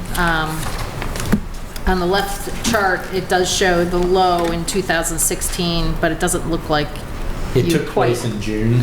Yeah. So the jump in rates, well, the reason we did that is because that's when the last presidential election took place. Mm-hmm. And interest rates jumped up 50 basis points in 3 days. And so that kind of started the last, I guess, group of rates. Because we'd hit the bottom in like June. Mm-hmm. And then as we got closer to the election, rates started jumping around. And then when Mr. Trump said, we're going to rebuild America, everybody heard inflation and went. Mm-hmm. So as you can see what happened, right after that, basically in mid-December or so, it started kind of trending back down into the first of the year when folks realized it wasn't going to happen immediately. Mm-hmm. And so we've just kind of been bouncing around there, and you can see rates started trickling up in January of 18, throughout the year, kind of rose up into the end of November. And if you might recall, right before Christmas, everybody was like, oh, the Fed's going to increase rates 3 more times in 2019. And then some news started trickling out. Well, maybe things weren't going so great overseas. And so what happened was the market kind of got the hint that maybe it wasn't going to happen. And you can see what's happened since then is that things have been trickling down. As well as the Federal Reserve has brought it down. What's is that some of it? The Federal Reserve, when they raised rates back to it last week, our market didn't move because they built it in. And it was the market prediction was that it was going to happen with like 98% accuracy. So it had built it in. But what happened was the day later, the market heard some of the comments and started trying to read into the comments that maybe they weren't going to raise rates later this year, which the market is predicting that there will be 2 more increases. What you see on this second chart is those increases, because it's only the overnight rates, is that you see how year 1 is actually the bigger gap between where we are and where we were in 2016. That's where those rates have been increased on the short end of the curve. That's what was impacted. So typically, what we had seen when rates were being lowered, or increased, was that we would see the first 5, maybe 6 years of our tax-exempt yield curve increase. I have a question on the last slide, but throughout. Is there a reason why we don't do 30-year bonds, or are these going to be 30-year I'll bonds? tell you why we typically don't. With governmental projects like this, after 20 years, those buildings typically need some type of remediation, roof replacements, something. And so it doesn't feel right still paying for something that you're now borrowing more money to fix. Okay. And so we typically borrow 30 years for water and sewer lines that last 40 and 50 years. That's usually where we see 30-year bonds. I've had clients that will borrow for high schools for longer periods of time because they typically last a little longer. But typically for elementary, middle schools, most of my clients in Virginia stick with 20 years. So with the rate so low and some of your estimates at 4%, you would think that we could even borrow more at this point in time. Is that correct? We could. I think part of the question is, could you get the other projects done with manpower, finding subs and contractors to do the work? That's not my area of expertise, but I think that was some of the things we talked about was, could you do these 3 projects in the high school at the same time? Regardless of whether we have the cash, the $5 million in cash, is the limit $35 million, or is it actually higher because the rates are lower right now? We could probably do a little more if we had to. But this is the like, number that the school board's been asking for. Yeah, but a little more like 40 million, something like this, 45. I don't need a real number, but. Yeah, I'd be guesstimating. I don't have a number for you. What's your best guess? I really don't know. Don't know the number. Okay. So they said not to exceed 35 million, and really we're only having to borrow 30 million. Is there something else out there that is going to fill the 5 million gap? No. Okay. Basically, what we're doing is trying to buy you all have been setting money aside for these projects, and so we're just basically going to borrow that so we can keep our debt low. Is there an opportunity to refinance anything that we have with extra debt capacity that we have? I just looked at that today, and the answer is no. We did the 2016 refinancing of the 2011s, and because we haven't issued in so long, there's just nothing left out there to refinance. Great question. To me, the standalone should be more expensive, but you're saying it's not. Because our rating is the same as the pool rating. So then what you're basically looking at is expenses. So they're charging us 5 basis points over 20 years, and we factored that number in and offset it with basically our cost of issuance and their cost of issuance on the standalone. They basically offset each other. Cost the same. That's what you're on saying. On a net basis. On a time value of money basis. Yes, ma'am. And cash flow basis too. Cash flow basis. Are there any what are the call dates for our bonds? So these would be sold with like a 9 or 10 year call, depending upon our timing of the principal date. And the bonds that we have right now, what kind of call dates do we have on them? So like the 16 bonds are roughly going to be 2025, 2026, for instance. On page 10, the graph, the line dips. Can you explain what that is in year 27, 28? You know how the blue line goes down? So that is the existing budget available to schools. And I don't know if Carol knows. We got this from finance, so I don't know exactly what that's tied to. Okay. We'll find that out another time. I might have no more questions, but let's see here.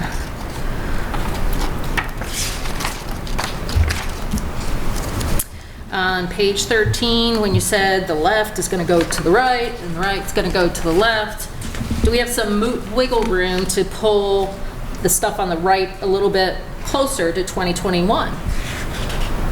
If we really wanted to, yes, ma'am. They were ready to start working on CHS earlier than they expected. We probably could have some wiggle room. Okay. Yes, ma'am. Perfect.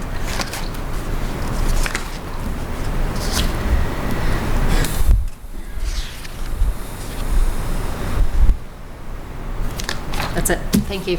You're welcome. Supervisor Shepherd? Yeah. Just one. You said if you went today, the interest rate would be 2.5 to 3. Can that be don't know how to put that, locked in. So when you go to close in mid-October, is it going to be, can we be guaranteed that? Or could it be a lot? It will be locked in when we sell, right now, in the early part of October is what I'm thinking, sell date. So That's we when it would wouldn't be know locked in, but not until until- early October with that exact. So locking in before that would be a cost, and I'm not sure that would warrant going through the motions we need to do to get that done. Okay. Could be a cost to that. And I'll say this, some of the things I've been reading are showing interest rates continuing to, their predictions, I should say, slide throughout the rest of this year into the first quarter of next year. So, could be wrong. Right. They could be wrong in terms of their estimates. I'm not feeling a rush to, we're moving as fast as we can to get this done, working with the state, because we have to go through their board action, in early September, and then we've got to get our ratings pulled together and all that. We're moving pretty quick. Okay. That's all. Supervisor Biggs? No questions. Supervisor Steve? Just one question generally.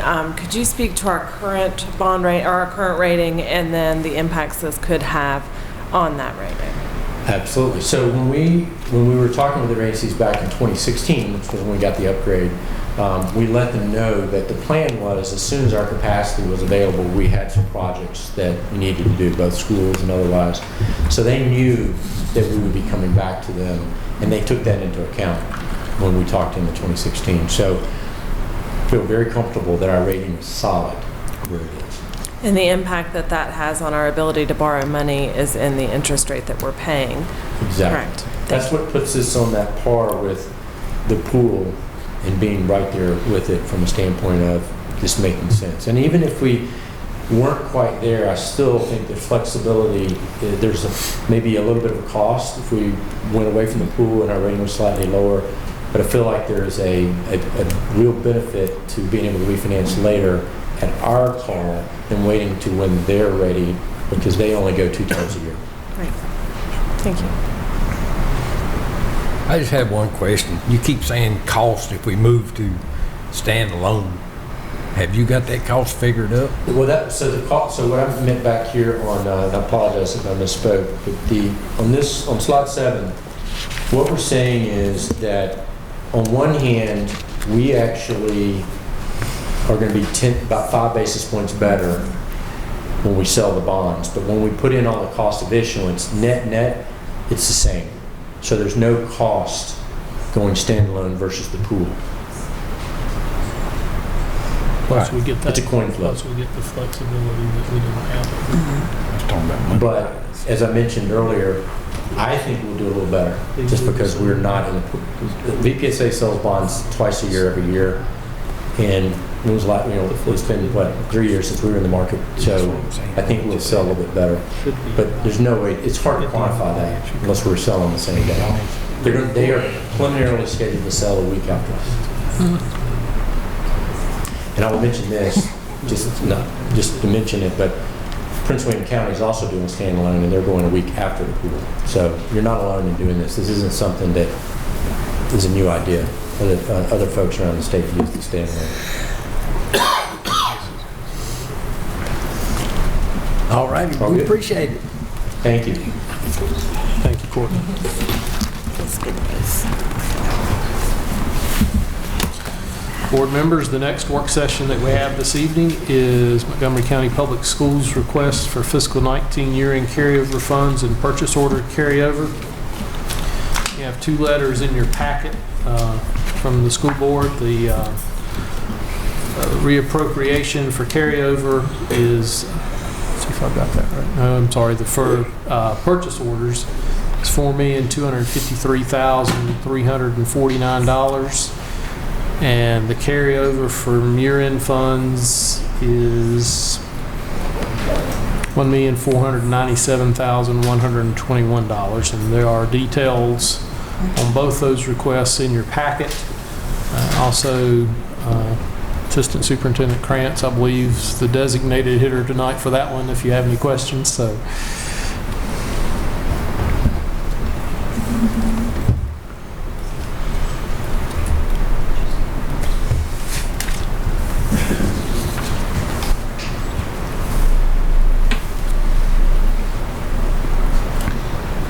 Good evening.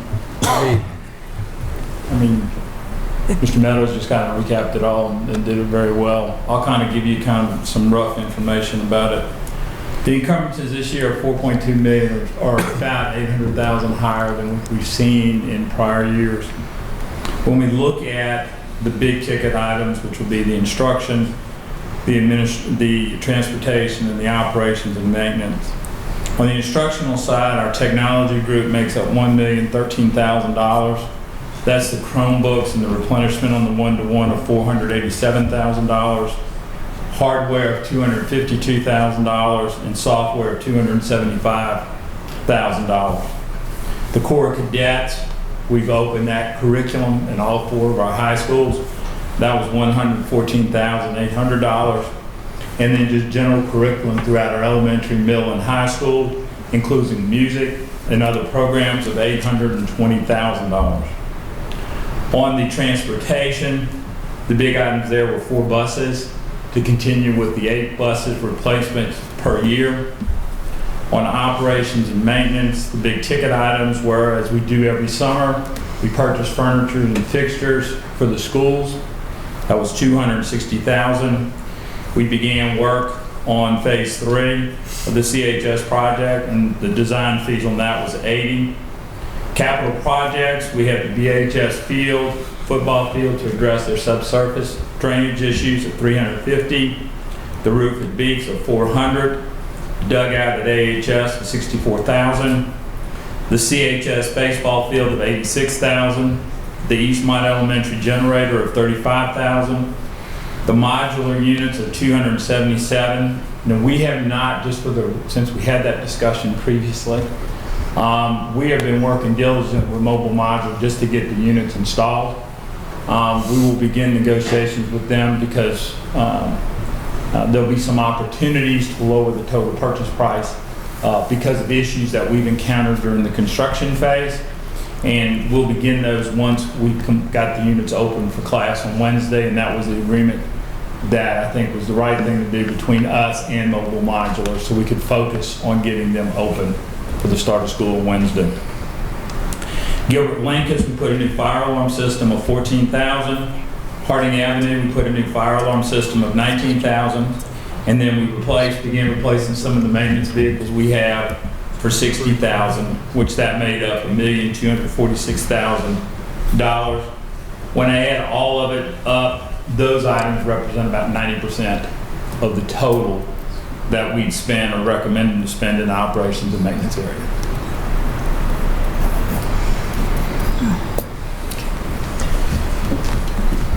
Start on this again. Supervisor Tuck, any questions? I want to listen to see a few other questions my fellow supervisors. I've got a couple, but I'd like to listen. Can't come back. Supervisor Steve. On the supplemental, the carryover for the 1.497. You got a category number 1 is Medicaid. What is that about? So underneath our special education program, we qualify for money under Medicaid, which is a reimbursement for services that we provide, certain services that we provide in our special education. On those dollars, we fund it up front, and then we get paid back on the back end, reimbursed for dollars that we spend under that program. And the money that's coming, this extra money that's coming from the state, this 1.1 million, you all in your letter said it was unanticipated funds, but it was based on an increased enrollment as of March 31st. Well, it's really based off of 2 components. One is your Medicaid, because you don't know how much of a reimbursement you'll have, because the program does change the total dollar amounts. Sometimes it's at 100%, sometimes it's a little bit less. The second thing that occurs off of that is the ADM. We get paid by the state off of our enrollment numbers on March 30th from an average daily membership. Even though from a facility standpoint and from textbooks and all the services we have to offer, the highest number is really based on September 30th. Historically, there's been a difference between September 30th numbers and that March 30th numbers of about 3%, roughly 50 to 75 students. In the last 2 years, we've seen it be equal and slightly higher. This year, for example, our actual number on March 30th was slightly higher than what our September 30th number is. For example, we projected out 9,700 students in our FY20 budget. Our actual ADM on March 30th for FY19 was 9,701.67. So based on that, we would anticipate even a higher ADM during FY20. We won't do anything on that until we see our 10-day enrollment as we open school on Wednesday, and then we'll really focus it on September 30th. So that because you want to be conservative and not get too, if you project high and then it doesn't come in, then we're scrambling to fund those. We stay on the low end of our projections, and that's what caused the difference on the enrollment side to be higher. Because I don't recall, and it may just be because I forgot it, but I don't recall that coming up when we were talking about the budget and how much more it would be going up from the state. We didn't know at that time during the budget where the state was going to work out on the total dollars to us, and they hadn't certified our March 30th numbers. That's a number that we can have, but the state has to actually certify it before we're entitled to those funds. Well, yeah, okay, but I mean, you had an idea because you said you got within, what, one student of what you projected? We got within the one student, but we didn't know if the state was going to actually certify that particular number, so we don't project it until we have hard certification. We've got that, and now that's what we're doing is taking that additional dollars and using those dollars to put back into our classrooms. And that's a fixed number that the state gives per student? They give a fixed number per student based off of that ADM on March 30th. Okay, thank you. Vice Chair DeMott. I don't have any questions right now. Supervisor Biggs. Well, I was just going to comment, that happens every year.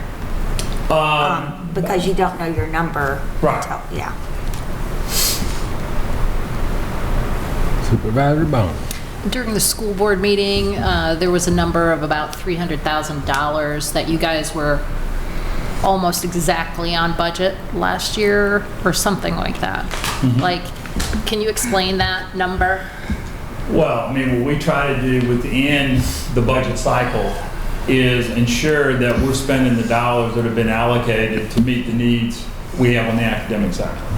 Now, to achieve those academic goals, sometimes it's replacing buses to ensure that I can bring students to and from. Sometimes it's going to be replacing some of the maintenance vehicles we have to maintain our schools.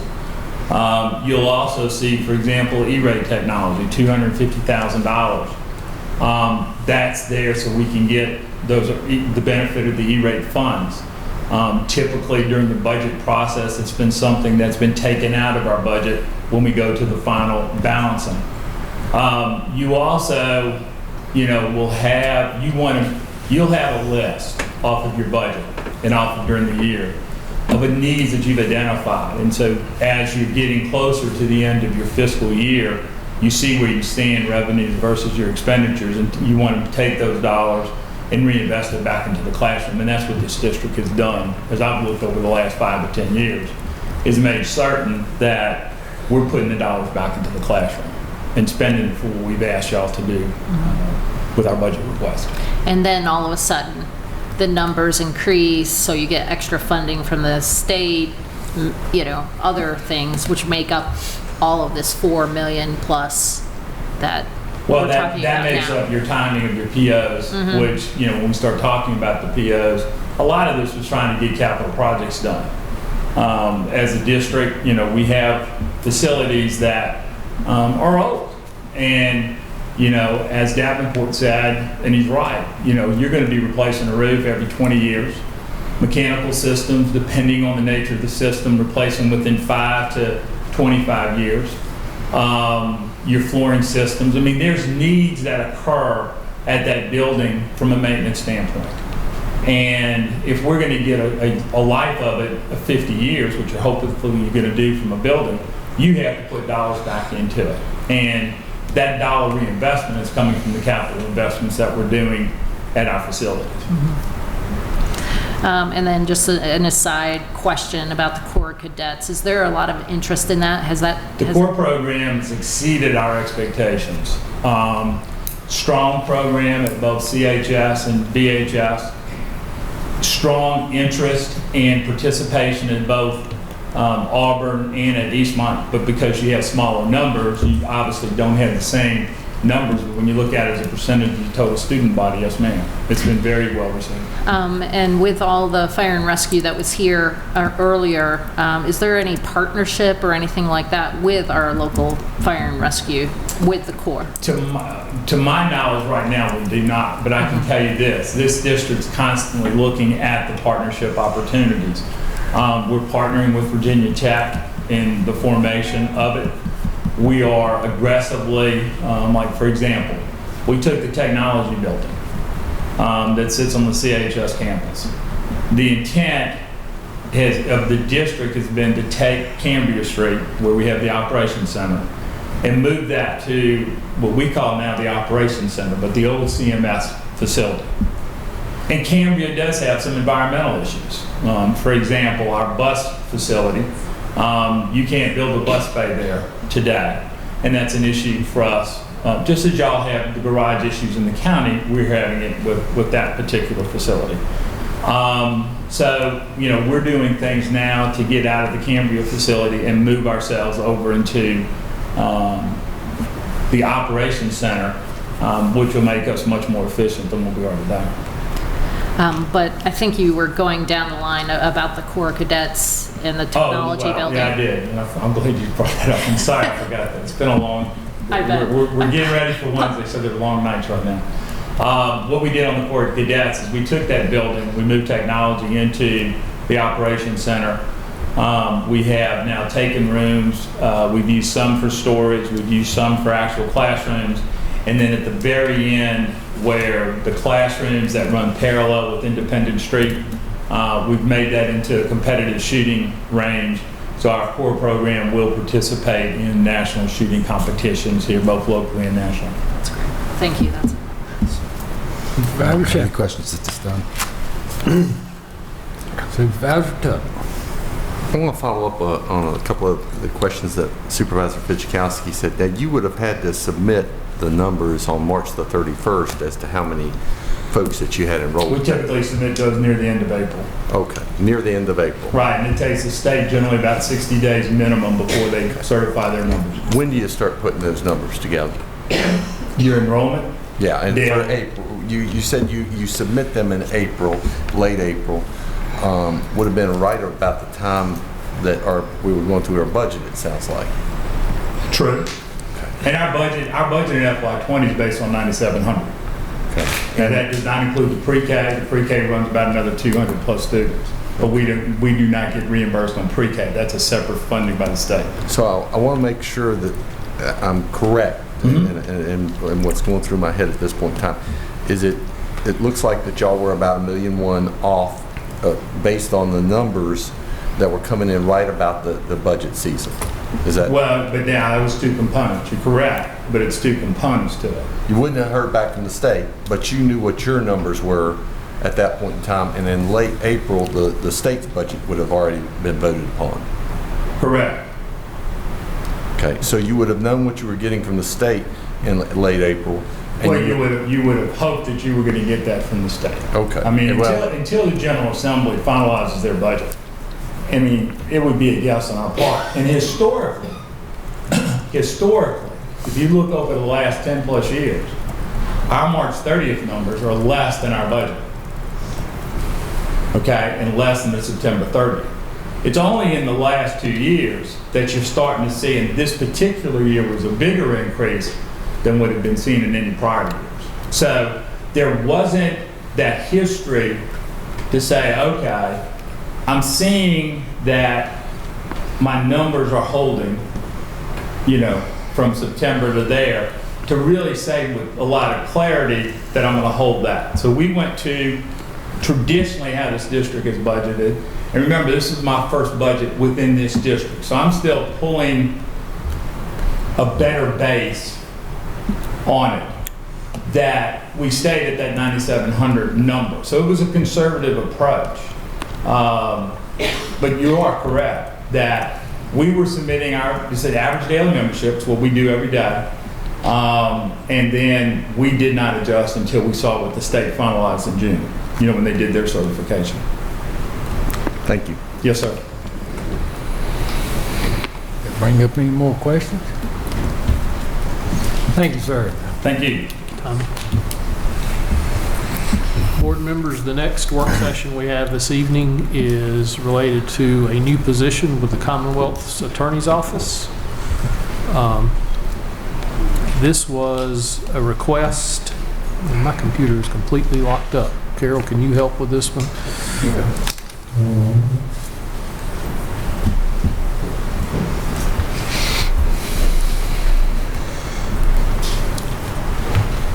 We need to add a new position to the Commonwealth Attorney's Office, and let me just make this short. It's the state's fault. So what happened was there was a work group.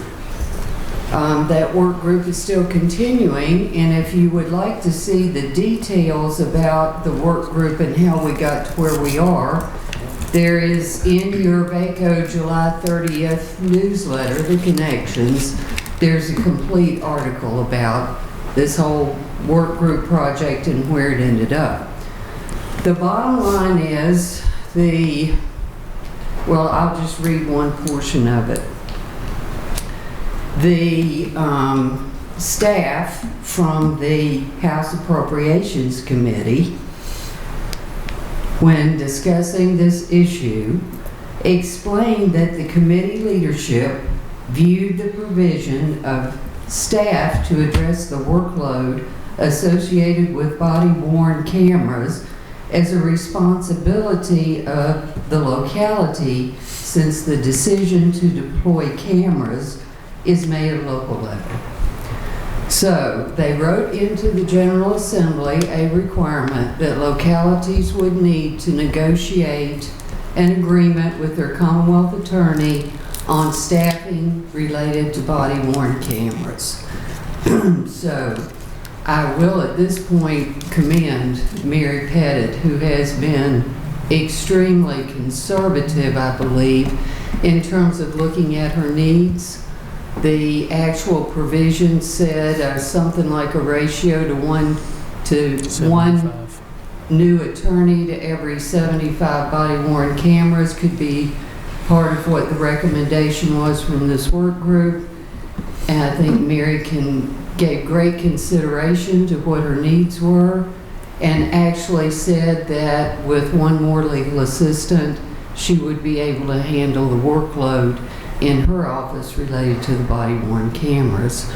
So the agreement that you have in your packet, along with an appropriation for a legal assistant, is later in your agenda. We just put it on the work session here because we didn't know anything about it till sort of the end of the budget period, and we thought that you also were not aware of this provision that was put in the Appropriations Act.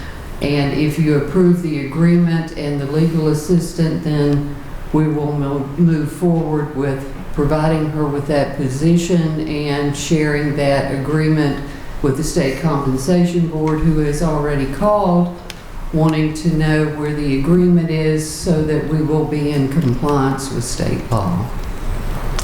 That's all I can tell you about it, other than the work group is continuing. It will be continuing into next session, and the responsibility for the work group has moved from the State Compensation Board to the Secretary of Public Safety and Homeland Security.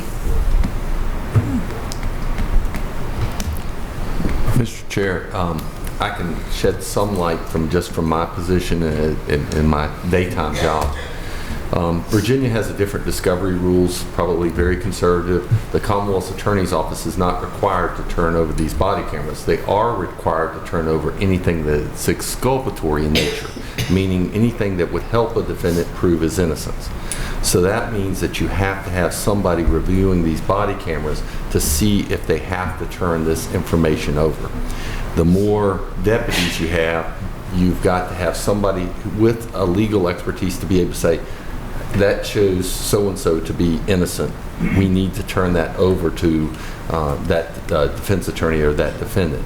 So that's part of their obligation that they're required to do. Now, there is changes afoot, and there is also negotiations to open up the discovery process between the Virginia Supreme Court, the Commonwealth's Attorney's Office, and various Virginia Association of Criminal Defense Lawyers, and trying to reach compromises to open up our discovery. As this process takes place, and there are certain requirements then that may go upon that are additional than not just saying you have exculpatory evidence, or not just simply even just turning over the body camera to the defense attorney, but saying, all right, on minute 28 is where your exculpatory evidence is. Instead of, if you have 5 hours of body camera footage, that they would have to disclose where that's at. Now, that may be coming in the future, and if that does come, I expect there to be additional requests because they're going to have a larger workload. At the same time, as someone who deals with that transparency, showing those body cameras, I believe is a real step forward that our community has made in protecting officers who are doing the good job that 99.9% of them are out there doing. It helps to give transparency to a criminal defense system, but it also helps when you do have that very small percentage of an officer who's not doing what he's supposed to do. So. Any more comments? I can't tell you anything about any more of this other than the work group committee is going to continue, and the defense side of it, along with public defenders, is going to be one of the things they're looking at. The cost associated with the legal assistant, salary and benefits, is $60,000. And how much of that is the state providing for us? That would be zero. Absolutely none. So just another unfunded mandate from Richmond. Yes, could we all say that loudly? I would like to. The agreement is also in your packet. Marty has reviewed that, and it just basically repeats the same thing that the Commonwealth Attorney and the county have agreed to provide one legal assistant.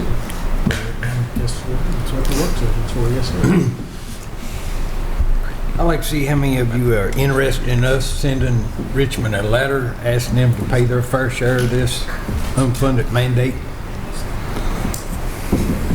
Well, would you send a letter, or would you put it on the legislative program? You want to send a letter? I would like to send a letter to Richmond or to the governor, attorney general, and all of them. I don't mind.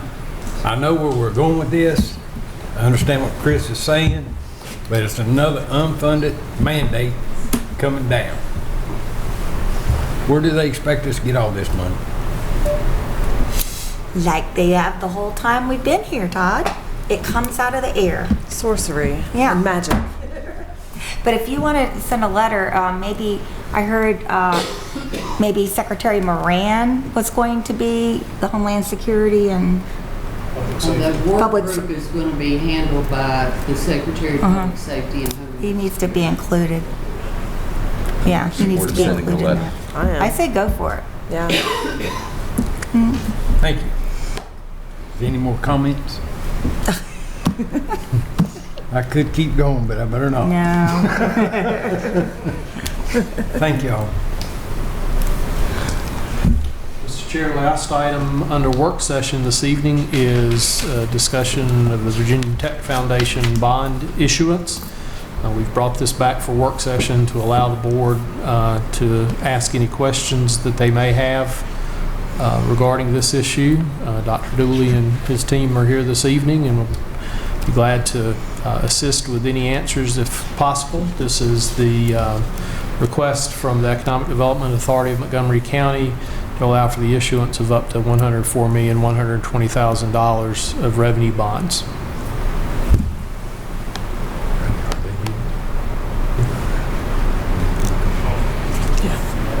Does anyone have any questions? Yes. Yes. You step forward, please.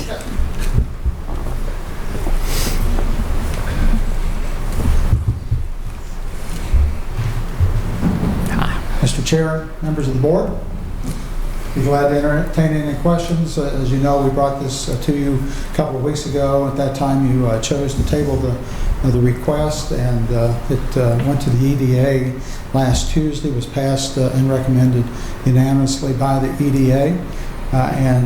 So I'm here to entertain any questions that you may have. Supervisor Steve? Yes, sir. I appreciate you coming here tonight to answer these questions. I think, and I'm sure you got the feedback from our meeting last time, we certainly do want to support the Virginia Tech Foundation and Virginia Tech. They are economic drivers in this county. We certainly wouldn't want anything to slow that down or to take away from them. Our only concern is of course, the tax loss. And I was just wondering if there was a way that the commercial or retail leases, if they couldn't be maybe some kind of payment in lieu of taxes, something like that established, if that's something that we could talk about to aid us, because we just discussed an issue that we now have to pay for, that the state has stuck us with. Not that we're trying to stick you with it, but anything that we can get can help us out, help out our schools, and I'm sure you all can relate to that. Yeah. We certainly believe in public higher education as well as public education K through 12, and we're very supportive. Let me, I first of all want to acknowledge, Mr. Meadows, who has kept a dialogue going with us over the last couple of weeks. Also want to acknowledge Supervisor Tuck, for coming to see me to share with me what his thinking was and some of the concerns that he had, and we had a very healthy quality conversation about various options that could be considered. Supervisor Tuck has suggested a couple of options that we ought to look at, and so what I have committed to Mr. Meadows, and I think he has conveyed this to you, is that I'm wanting to engage in a meaningful conversation that would include the county. The town of Blacksburg obviously has a major stake in this. The university, I don't represent the university, I represent the foundation. And the foundation to talk about a long-term solution or options, that could be considered. A payment in lieu of tax would be one of those options that we would want to consider. We have also talked about making a commitment to minimize the lease agreements that we would enter into for the commercial retail space. We've talked about a 5-year, an 8-year. It's our practice, and it's in our best interest is to negotiate the longest term possible, and it's our practice. Desired outcome is to negotiate at least a 10-year lease. And then what we would do is, what we prefer as a part of that lease agreement, then are 5-year options that go beyond that. So to answer your question, sir, we are very amenable to having this conversation to look at a long-term solution that will allow us to move forward with for the best interest of the university, the foundation, the county, and the town. Yes, sir. That's kind of what we would like to, and for those for everybody that's watching or here, that what I am suggesting is something that would come from the lessees, not from the foundation. It wouldn't come out of their pockets. It would just be taxes paid by the lessee. So, thank you, sir. And as you know, sir, the state establishes the tax code, yes, and sir. We would have to make sure as a part of that conversation that what we would implement would not be in violation of the state tax code. Absolutely. Yeah. Supervisor Tuck? Few things, John, and I appreciate the dialogue that we've had and that it's been going over really the last 3 weeks. But I was hoping to have a commitment of saying, here's our bottom line, and we're willing to do this. We've got a bond issue coming up. We would like to go forward with it. There's aspects of this bond that are absolutely educational. I want to see go forward, But what concerns me is the commercial aspect. And this very night, we're going to be approving some benefits to try to help the middle school property to be able to develop. But these incentives that we're talking about with the foundation could go on for years, and we could be talking about $500,000 a year in the differences in the taxes. So I guess one of the things I was hoping for tonight, other than just a commitment to have a conversation, is, hey, here's our bottom line. But we'll talk about some of the other things. But here's our minimum that we're willing to do. And I'll tell you from my perspective, that's where I was hoping a commitment to be able to hear. Because if we agree to talk 30, 60, 90 days from now, your bond issue gets issued, and then there's not the urgency to try to be able to reach an agreement by all the parties. And then we've got other big issues coming with the University Mall coming into in 2023, if I remember right. That's correct. And so those are some of my real concerns that I have when we're looking at people at First and Main. They've got some vacancies there, and I'm sure that they would love to have some commercial folks go in there. Now, you got a great location. But middle school's got a great location as well, and it's got that nice tie-in to close to there. So I guess I'm asking tonight is the foundation willing to make any type of commitment at a lower level and is willing to come up to it? And if you can't, you can't. But I would like to see if there was some kind of verbal commitment. Obviously, in regards to real estate, Marty, I believe some of your counsel would tell you that it's not binding, but I know you're a man of your word, and if you say, here's our minimum, I know you're going to keep it. So I just wondered if you could make that kind of commitment this evening. I'm not, Mr. Tuck, in a position to make that commitment this evening. One of the reasons that I'm leery of doing that, okay, is that I would much rather us engage in this conversation that we've talked, because I could give you a commitment this evening that may short sell the county, okay, as we get into the conversation. It may not be in the county's best interest long term for me to say that we will commit to not entering into any lease agreement of less than 5 years. And so, like I say, it is our intention, it's in our best interest, is to negotiate terms that are extended well beyond 5 years, 8 years. Okay, and we want to seek through this dialogue a win-win that you and I've talked about. And it seems that when the Hotel Roanoke came in, and they do pay 100% real estate taxes for that real estate to the city, and I know that there was a partnership there. But it seems like that agreement was entered into before that you had all the bond issues. They reached that agreement. Now it seems like we got this presented. It's, hey, we've got this deadline. Hey, we need you to pass it right away. But the city of Roanoke had more of an opportunity to engage before that final decision was made. And then they were able to have that conversation. And I'm wondering, when this was coming up, why didn't that take place a little bit sooner? Is there a reason for that?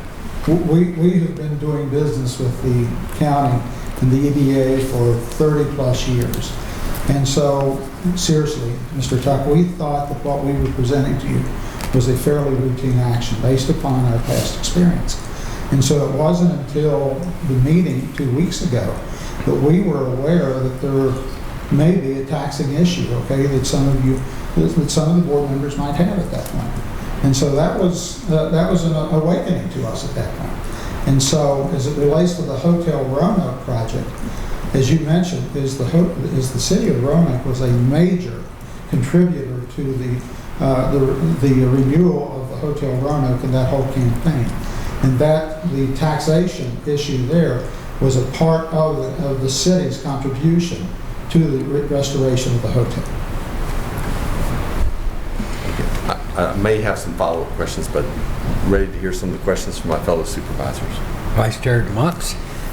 I'm aware that if this issue doesn't go through our EDA stands to lose $100,000. What would the foundation steps be if this issue isn't passed tonight? Where would the foundation go from here? We have not defined a definite pathway. We want to do business with Montgomery County and Montgomery County EDA. We live here, we work here, we're committed to this county, and I think all of you recognize the significant contribution the university, economic contribution the university and the foundation makes to this community. So to answer your question, we have not given clear definition to how we would go, but we do have options to seek funding from other sources. And that's kind of what I was trying to get at with that question, is that my concern would be tonight the potential damage that we could end up doing to our relationship with the foundation. And I'm hearing from you that the foundation is very open to examining ways that we can strengthen our relationship and partnership in support of Montgomery County and the two towns within the county. So I appreciate you being here tonight to answer the questions. I don't have any more at this time, but I feel like we might be discussing this for a while. So, Supervisor Shepherd. I had a lot of thoughts. One of which is, I guess, you spoke of 5-year leases or 8-year leases for the commercial properties and not having a problem filling those. And in my mind, I think one of the reasons you don't have a problem filling those is because the businesses get in there and they retire there because they don't have to pay taxes. So I think if we could do something, it would at least level the playing field, you know, for the businesses to where, I don't know, maybe they want to venture out and grow, you know, and grow into the county. And I know the university does a lot, you know, for economic development or the economic side for the county, in lieu of probably jobs for, you know, the residents that live here. Another issue we have is schools. And when the university is growing by leaps and bounds, which it is, then our schools get overcrowded pretty quick. And we have to address that, and we only have X amount of dollars to do that, as you've heard some of our conversation tonight. So that's some of my issues that I'm dealing with. Yeah, and remember the faculty that we hire, okay, one of the driving forces behind the building that we are seeking financing for is to accommodate the significant growth, particularly in the data and computer sciences areas. And all of those individuals that we'll be recruiting to this community will be living within the community, and they will be purchasing homes, and they too will be paying real estate taxes. You know, our total contribution probably to the tax revenues, ours meaning the universities as well as the foundation, is significant. You know, we've not quantified that. But it certainly would be an interesting exercise is to quantify what that tax revenue contribution is to the county. Yeah, you're right. That's all I have. Supervisor Bone. Back the beginning of last year, we had an extended work session, and our consultant, Dr. Mike Chandler, explained to us that businesses, industrial, technology types of businesses pretty much pay their fair share, if not a little bit more, for the services that they receive from our county versus residents, which significantly don't pay enough for the services on average that they receive, to the extent of somewhere around 3 to 67%. Not enough. So when you say that these new computer scientists and other people are going to buy homes and things like that, that's great, but residents don't pay enough to pay for the services that we have to provide. So I think and I could be wrong, and maybe Marty can explain this a little bit better because I'm not, totally, I don't totally understand all Virginia laws, but when this law came into effect for the leases and the extra 2% for every year,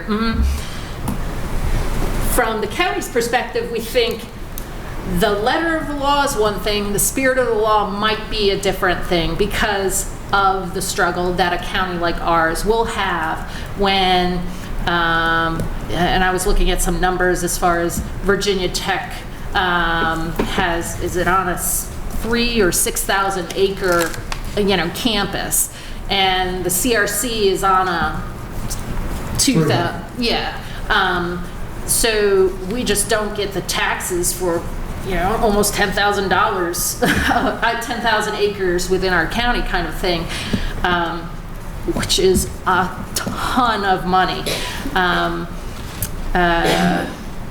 So I'm not sure, of course the letter of the law is the letter of the law, but our conversation as we start trying to quantify what the impact is on us, and you start quantifying all the revenues that you send our way, there's going to be an obvious gap, and trying to help figure out how to close that gap is really the core of where we're trying to go. And I think part of that gap and the rub, whether it's from us, and I cannot speak for the town of Blacksburg, is when you have companies like Carillion in your North End Center, or Starbucks, businesses like that would normally go to some commercial space somewhere else, and aren't, according to your mission statement of the Corporate Research Center or the foundation, directly pertinent to the research of Virginia Tech. That's where the spirit of the law kind of whether it's Buffalo Wild Wings or Starbucks or Dunkin' Donuts on campus, or Au Bon Pain, or even Brown Edwards in the CRC, or Lewis Gale or National Bank. It's kind of not fair, I guess. But that's again the spirit conflict versus the letter of the law is where we're coming from. So thank you. We certainly didn't establish the tax cut, and we encourage the county to exercise to its fullest capacity the taxation of those entities, that reside, in those properties. Remember, I'll just use the Gilbert Street project, is if indeed the town did not require us to have that first floor commercial retail, I'm not so sure we'd be having this conversation, And so, because the building is primarily going to be used to service the growth of the university. But the North End Center has all of those things, but I understand what you're talking about. But the North End Center, again, the first floor was required to be commercial retail from the town. The other 3 floors, is our university. But I believe that is new for the town in the last decade, and we just have not had this conversation to say, oh, we should relook at this, and that's what we're taking this opportunity. I would encourage my fellow board members to take the good spirit and fair people of the foundation at their word, and that we will continue to have this conversation after this bond is issued. So, thank you. Thank you. Supervisor Biggs. Okay, well, first of all, John, thank you for being here. And second of all, I'll just sort of repeat some of the things that were my concerns. I'm sort of looking at the big picture. We have an opportunity here, and it's an exciting opportunity because we know that Virginia Tech, of course, is the economic engine. That's why we're all here, Well, along with that comes challenges, and we're very challenged in our county because we are in a situation where we have a lot of untaxed land. And including the Jefferson National Forest and Virginia Tech, and certain taxes for the foundation, etc. what I see, and from your email, the willingness for us to actually have a conversation is what I was all about in my comments that I made 2 weeks ago. This is a conversation that really needs to happen, and this is the catalyst, I think, to make that happen. And I think it involves Virginia Tech, it involves the foundation, it involves county leaders, and of course the town of Blacksburg. And I think we're just sitting at a prime time. I look back at the 2 EDA meetings, and we had the EDA recommend to us twice in their vote to the passage of this. And I stated at the last EDA meeting that I was for the passage of this. I'm looking at this as an opportunity to further a discussion that really everyone's been having amongst themselves for years. Now it's out in the open, and I think we can really do something with it. I think we can look at what other localities have done with state schools. Like maybe there's some creative things that can happen here, and I certainly support what you're asking for. I'm not going to shut the door on an opportunity that we have to really make a difference in this community. We can really do it as partners if everyone comes to the table and we have an honest discussion. And I think, you've heard a lot tonight about needs, and you're aware of them. You've lived here forever. You know what's going on. And I'm looking at it as something that we can do together. And so I do want to say to the EDA members, we as a board appoint these members. I trust and respect their decisions and their recommendation to us. And I trust and respect you and your word, and I see this as a golden opportunity, and I don't want to miss this opportunity. And that's all I have to say. Thank you. Bring up any more questions? There was a figure that was provided to us. Total tax loss revenue to Virginia Tech Foundation and VT affiliates is $23,783,657 is what we've calculated. Per year. And I would like to see that data sometime, Mr. Tucker. You'll be happy. I'd like to see what the assumptions that were behind that, okay? But in the same realm, as I said, we didn't establish the tax code, okay? And there are very few of us, except those of us that play the lottery, okay, that voluntarily pay taxes over and beyond what our expectation is. I understand, and that I appreciate, as my fellow supervisors have just said that. And let me ask you this. If we were able to expedite, and I know we would have to advertise another public hearing, I believe, if we did this. If we were to expedite, say we were going, even let's say that we had a special meeting to address this here in 2 or 3 weeks, have this conversation beforehand and before this vote, so we could come to the table with the town of Blacksburg, with the Virginia Tech. Is that something that just 2 or 3 weeks more, would that be something that you could work out? We certainly would be willing to entertain that, okay? But let me tell you, it creates problems, okay, as you know, is that we have in this bond, this bond package, okay, projects that are in localities outside of Montgomery County and Blacksburg. And your action 2 weeks ago in tabling this motion caught the attention of those local governments also. And so I am concerned that further delay could potentially compromise the success that we are desiring in a couple of those other projects. Thank you. I shoot straight with you, Chris. And that's where I'm coming from, is trying to see if we can reach something so we can all have that win-win.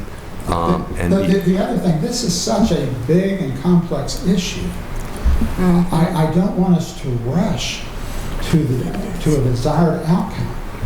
I worry that it sometimes, and I've been involved only with government for 7.5 years. I know there's folks here in the room who've been involved, but sometimes things just tend to drift along, and that's what concerns me. Thank you. I have total confidence that you will hold this group accountable, okay, if indeed we move forward with the conversation that we're proposing.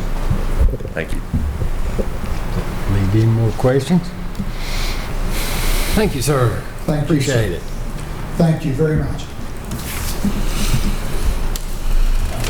Is there a motion to go out of work session? So moved. Second. Madam Secretary, call roll, please. Mr. Shepherd? Aye. Mr. Tuck? Aye. Mr. Fidzikowski? Aye. Mr. Motts? Aye. Ms. Biggs? Aye. Ms. Bone? Aye. Chair King? Aye. 7 ayes. Public address. We're going to take about a 10-minute break right quick.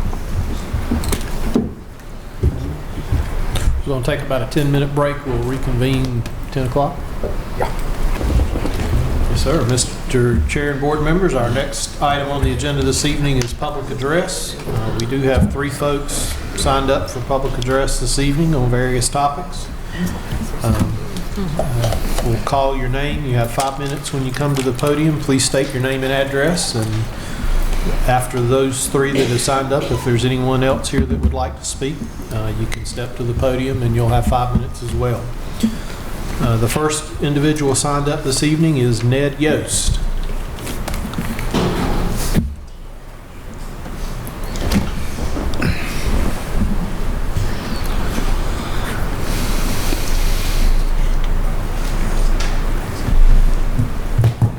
Good evening, ladies and gentlemen. I'm on your tax records as Edward Yost, known as Ned, and also as McDonald's Mill LLC, of which my daughter and I are the owners. We were introduced to the North Fork Valley by a resident of the valley by the name of Adger Johnson, who passed through our Cleveland, Ohio neighborhood and told us of the beauty of the area, persuaded my father to come down here and take a tour with Jim Hode, the county agent, and that's how we landed at McDonald's Mill. I camped at the mill in July 1952, shortly after my parents bought the property. 2 years later, we're back at the log cabin built next to the mill, built from logs salvaged from the McDonald homestead that stood across the street from the gate on Catawba Road that leads down to the mill and our cabin. What we didn't realize at the time, and I now appreciate, we had signed up to preservationists, to be preservationists, conservationists, and we have embraced that. Quite a few years ago, we put a new 70-year roof on the mill. Daughter and son-in-law have just finished putting new siding on the mill where it needed, and a fresh paint job. Mother Yost took the water wheel down because she considered it a hazard. So now as you drive the Catawba Road and are coming back from the home place or the Belleville Winery, you may get a glimpse of the water wheel mill quilt that hangs on the mill.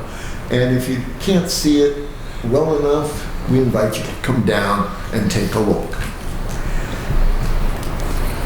The beauty of the valley and of the historic district we enjoy was brought home to me recently when a lady who traveled that road for 7 years to Tech for undergrad and graduate education finally found a piece of property on the North Fork watershed that she could enjoy. And she now occupies, to our great pleasure, the property that protects 1/2 of the source of the water that flows down the North Fork. The prospects for cleaner water and more fish are encouraging. So we ask for your help and support, not only for the issue you are facing on your agenda at this meeting and in future meetings, but continuing into the future to help us preserve and enhance the North Fork Rural Historic District now and into the future as a county asset. Thank you. Our next speaker this evening is Linda Majors. Hi, I'm Linda Majors, 2620 Mount Tabor Road, Chair of Preserve Montgomery County. I'm here to commend Anita Puckett for the incredible amount of work and expertise that she has dedicated to directing the money from Mountain Valley Pipeline to the North Fork Historic District. It wasn't an easy thing. This money is hard won, and she has solidified and brought the valley together, the people together. They're enthusiastic. Of course, most people are enthusiastic about money for the preservation. This money is owed them and the county because of what has happened to the North Fork Historic District.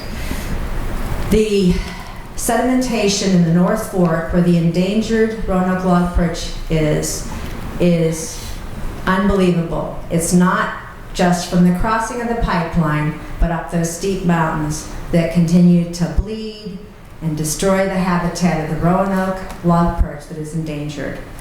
A lawsuit was just filed by Sierra Club this evening on that, and I hope that we can get things stayed, stopped, and changed. You have been speaking about money tonight, and I thought I would bring this up. You say you don't get paid by the Forest Service for the property. The pipeline was put across the Forest Service with no benefit to the citizens, no money, and destruction for our area. Will you get any money from the pipeline? I'm just wanting to, I want you to think about that. This pipeline has destroyed private property owners' serenity, privacy, and is now allowing trespassers to come down Brush Mountain on private property, 2:30 in the morning, 9 at night, any time of day.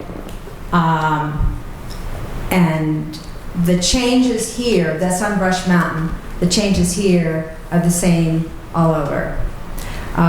Again, I want you, to encourage you, if there's any question in your mind, to take that money, because that money is owed to the North Fork Historic District. And Anita fought hard for that, and I can't commend her enough for the energy and expertise that she put into this, because I don't know where you'd ever find another citizen that put that kind of energy into this. Thank you. Mr. Chair, the next person we have signed up this evening is Tina Smuz. Tina Smuz, or Smoosh. Sorry. However you want to say it. 5555 Mount Tabor Road, Montgomery County. I was going to also encourage you to take the money that MVP is offering for the North Fork Valley Historic District, but I'd like to talk to you about one of my great fears that I started thinking about again while we were honoring all of our fire and rescue people. And thank goodness we have wonderful people serving this county, and it's great that they were all acknowledged. There is an extraordinarily high risk of landslides, which can lead to rupture of the pipeline. 74.3% of the whole route of the MVP is actually high landslide risk due to the really steep slopes. And that includes a lot of our land in Montgomery County. In looking at 45 natural gas pipelines that are all 24 inches or greater that have been built since 1997,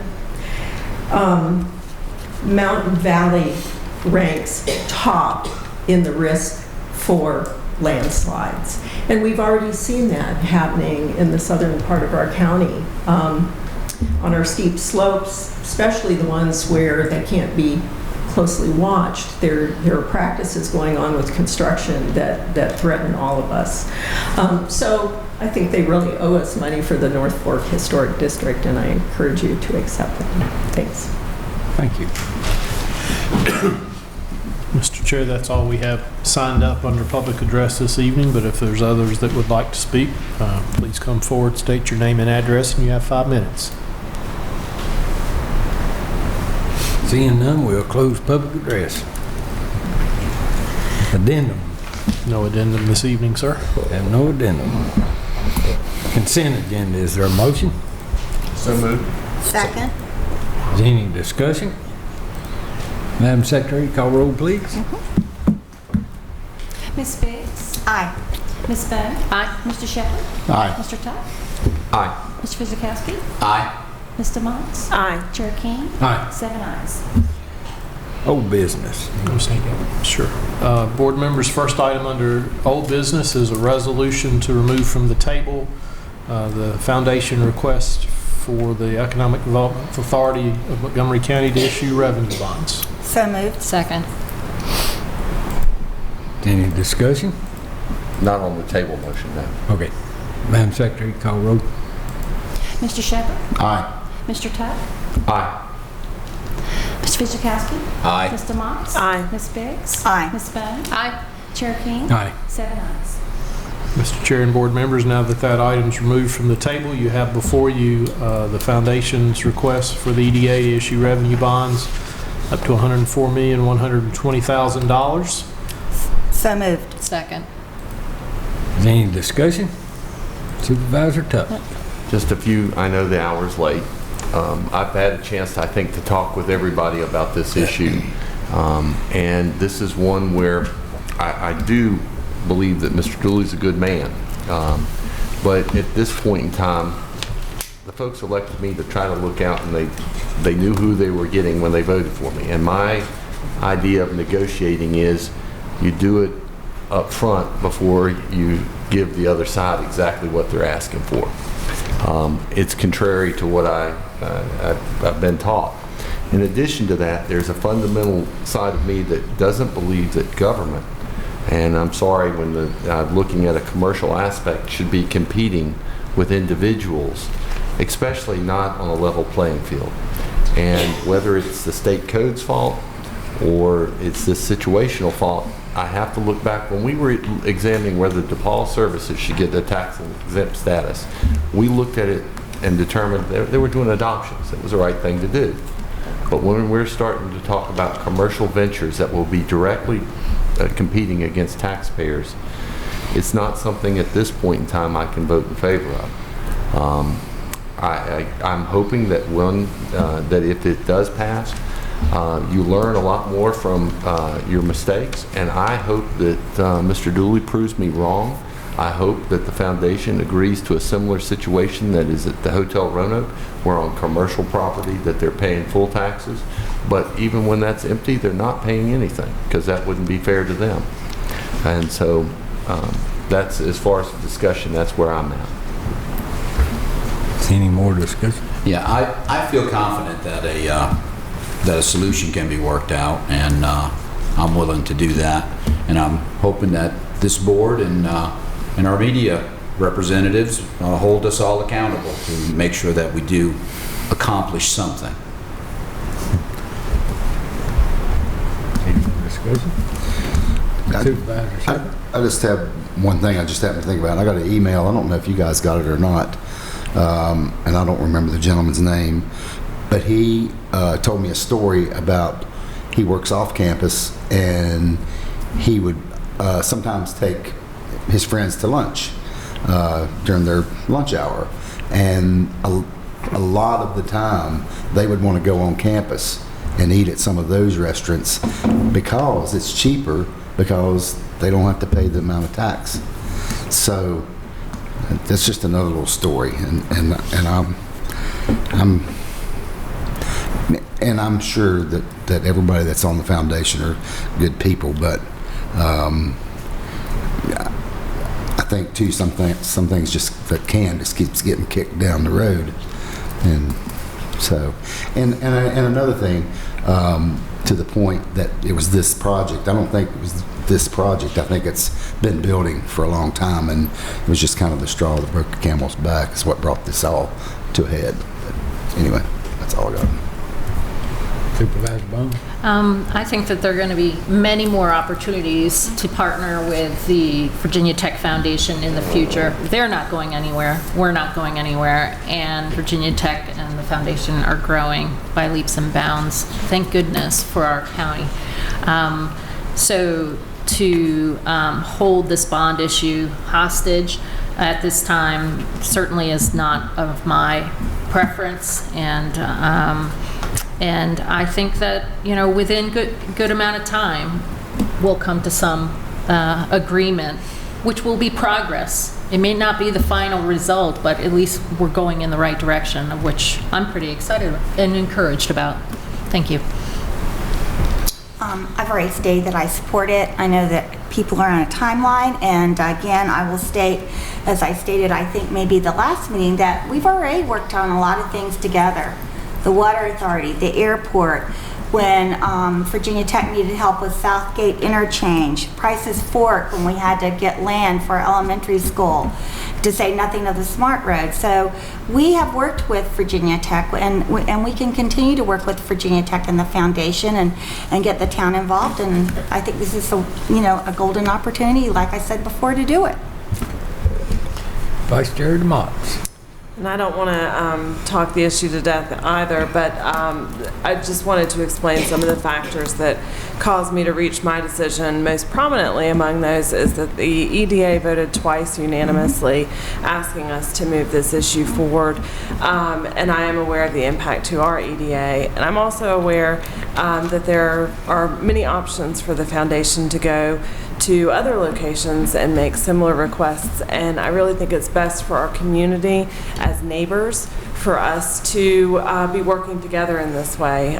So I really appreciate the folks from the Virginia Tech Foundation coming tonight, but more than that, I appreciate your willingness to have a dialogue about the impacts of the foundation and of Virginia Tech. I think it is important that Virginia Tech also be at the table, because the foundation and Virginia Tech are two separate entities. But I really, really appreciate the willingness to open a dialogue. I look forward to a very vigorous dialogue. I don't think that it's something that once we've started this ball rolling, we should just watch it roll on down the hill. I think this is a good opportunity.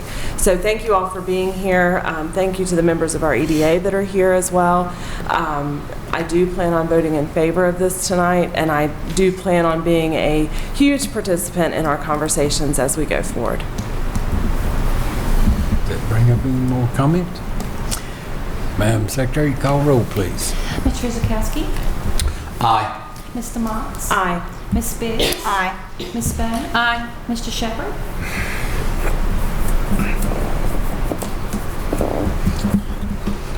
I'm going to be waiting. Aye. Mr. Tuck? No. Chair King? Aye. 6 ayes, 1 no. All right, we'll move into new business. We have quite a few items under new business this evening. First item under new business is resolution conveying a variable width permanent pedestrian sidewalk easement to the town of Christiansburg. Is there any discussion? Madam Secretary, call roll, please. I so moved. Second. I'm moving forward. Madam Secretary, now you can call roll. Ms. DeMotts? Aye. Ms. Biggs? Aye. Ms. Bone? Aye. Mr. Shepherd? Aye. Mr. Tuck? Aye. Ms. Rizikowski? Aye. Chair King? Aye. 7 ayes. Board members, next item under new business is an ordinance related to the rezoning of the community housing partners, what we heard about earlier this evening under public hearings at 1789 Merrimack Road, Blacksburg. Is there a motion? So moved. Second. Is there any discussion? I know that, no discussion. No discussion. Any discussion? Madam Secretary, call roll, please. Ms. Biggs? Aye. Ms. Bennett? Aye. Mr. Tuck? Aye. Ms. Fidzikowski? Aye. Mr. Motts? Aye. Mr. Shepherd? Aye. Chair King? Aye. 7 ayes. Board members, next item under new business is the performance grant agreement with Midtown Redevelopment Partners LLC for the investment on the former Blacksburg Middle School site. So moved. Second. Is there any discussion? Madam Secretary, call roll, please. Ms. Bennett? Aye. Mr. Shepherd? Aye. Mr. Tuck? Aye. Ms. Fidzikowski? Aye. Ms. Motts? Aye. Ms. Biggs? Aye. Chair King? Aye. 7 ayes. Item D under new business this evening, board members, is the North Fork Valley Rural Historic District Preservation Fund. This is, Marty, do you want to say anything about this just briefly? Yeah, just really quick, late hour. As you guys know, MVP is building the pipeline through that district, and because of that, it's been determined under the National Historic Preservation Act that MVP is required to do some mitigation to adverse impacts in that district. And what they've come up with, because of the help and fortitude of Ms. Puckett, they've come up with what's called a monetary fund that's being funded by MVP in the amount of $500,000. This is consistent with the other historic districts that MVP is going through in Roanoke County and in Giles. And so the way it works, the resolution is before you, where you, the board, agrees to administer the fund, and you agree to administer it in compliance with the terms and conditions of the agreement, and more importantly, in consultation with the department, with DHR, who kind of looks over and makes sure that we spend the money in the correct manner. MVP, once they give the money, they're out of it. And so we'll be dealing with DHR. And this will take, this will be a long period of time. There's a committee formed that'll be coming up with projects on where the money will be spent and how it will be spent in the district. And you guys will be brought, will be kept abreast on how those projects go. Thank you, sir. Yeah. Is there a motion? So moved. Second. Any discussion? Mr. Chair, could I recognize Ms. Puckett if she wanted to say a couple words about it, since she worked so hard on it? Mm-hmm.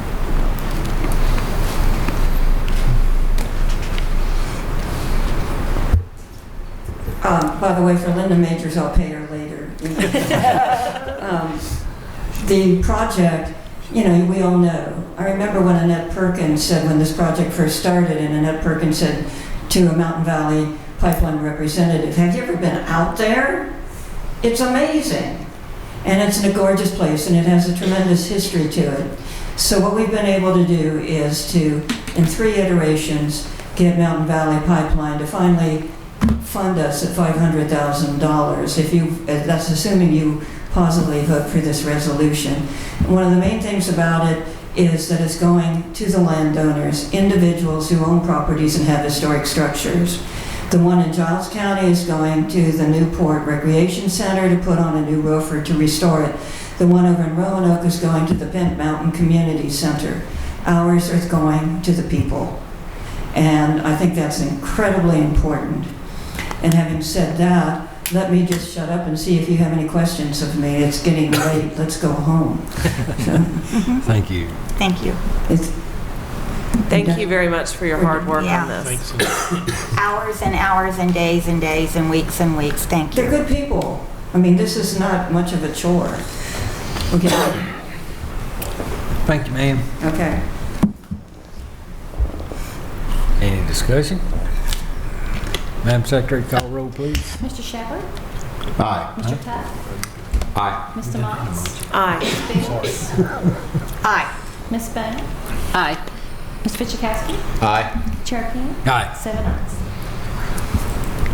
Mr. Chair and board members, item E this evening is an authorization to submit an application for BPSA financing for schools. You heard Davenport make that presentation tonight. So moved. Second.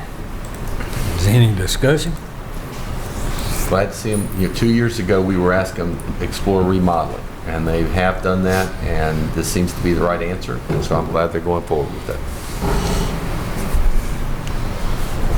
Madam Secretary, call roll, please. Mr. Tuck? Aye. Ms. Fidzikowski? Aye. Mr. Motts? Aye. Ms. Biggs? Aye. Ms. Bowden? Aye. Mr. Shepherd? Aye. Chair King? Aye. 7 ayes. Item F under new business this evening is the staffing plan agreement and appropriation related to duties associated with body cameras with the Commonwealth's Attorney's Office. So moved. Second. Is any discussion? Madam Secretary, call roll, please. Mr. Fidzikowski? Aye. Mr. Motts? Aye. Ms. Biggs? Aye. Ms. Bowden? Aye. Mr. Shepherd? Aye. Mr. Tuck? Aye. Chair King? Aye. 7 ayes. Item G under new business this evening is appropriations for the school operating fund for fiscal 19. The encumbrances carryover of $4,253,349. So moved. Second. Is any discussion? Madam Secretary, call roll, please. Mr. Motts? Aye. Ms. Biggs? Aye. Ms. Bowden? Aye. Mr. Shepherd? Aye. Mr. Tuck? Aye. Mr. Fidzikowski? Aye. Chair King? Aye. 7 ayes. Next to last item under new business this evening is appropriations related to the school board request for unspent school operating carryover funds of $1,497,121. So moved. Second. Any discussion? Madam Secretary, call roll, please. Ms. Biggs? Aye. Ms. Bowden? Aye. Mr. Shepherd? Aye. Mr. Tuck? No. Mr. Fidzikowski? No.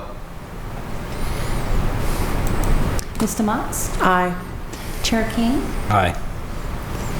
Had 5 ayes, 2 no. And last but not least this evening, board members under new business is the revenue sharing carryover and additional appropriation.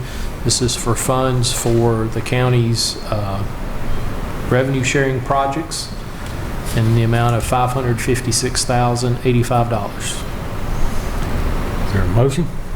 So moved. Second. Any discussion?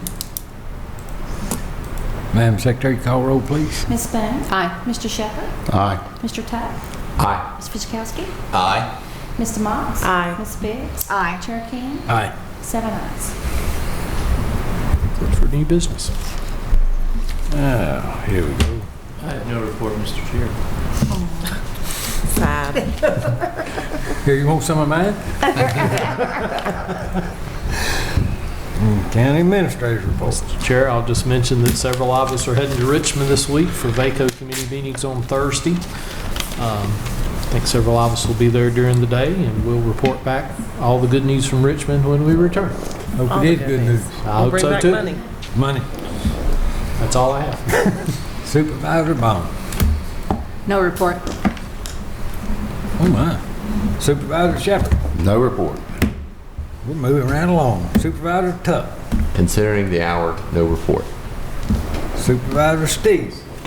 Just a quick note that I won't be, I think our first meeting in September is the 9th. I will not be here as I am going to view a state-of-the-art solid waste facility down in Tennessee, and I hope to bring back a lot of information. Maybe No stuff solid that we can waste, do. just information. You keep your solid waste in Tennessee. Thank you. And recycling. And recycling. Yeah. Supervisor Biggs. No report. Oh my. I know. Vice Chair Mott. No report. Good gracious. I got a long one. Y'all ready? Well, tonight I have one thing to share. Craig, you served in Montgomery County for 10 years now. In fact, we were able to find some footage from the first Montgomery County Board of Supervisors meeting, August 10th, 2009. Oh, dear Lord. Yes, this is going to be awesome. And your hair was still the same color. Yeah, my hair hasn't changed. The next item is our county attorney's report. No report, Madam. Thank you. And Mr. Meadows, your very first county administrator's report. You've been here about a week on the job, and I mean, you're still smiling and all that sort of stuff, so, your report. Thank you, Madam Chair. I do want to point out the one that's been smiling the most, though, the last week's been Carol. I sort of noticed it over there. I didn't know if I should really bring that up or not. Yes, you are. Well, I do have just a few things for the board's interest this evening. First off, I do thank you again for the opportunity to be here. It's been a good first week. Certainly want to thank all the staff for all the support they've given me so far, and especially Carol. Carol's been a wealth of information and just been very, very helpful in getting me acclimated to Montgomery County. I'd like to introduce the County Administrator, Craig Meadows.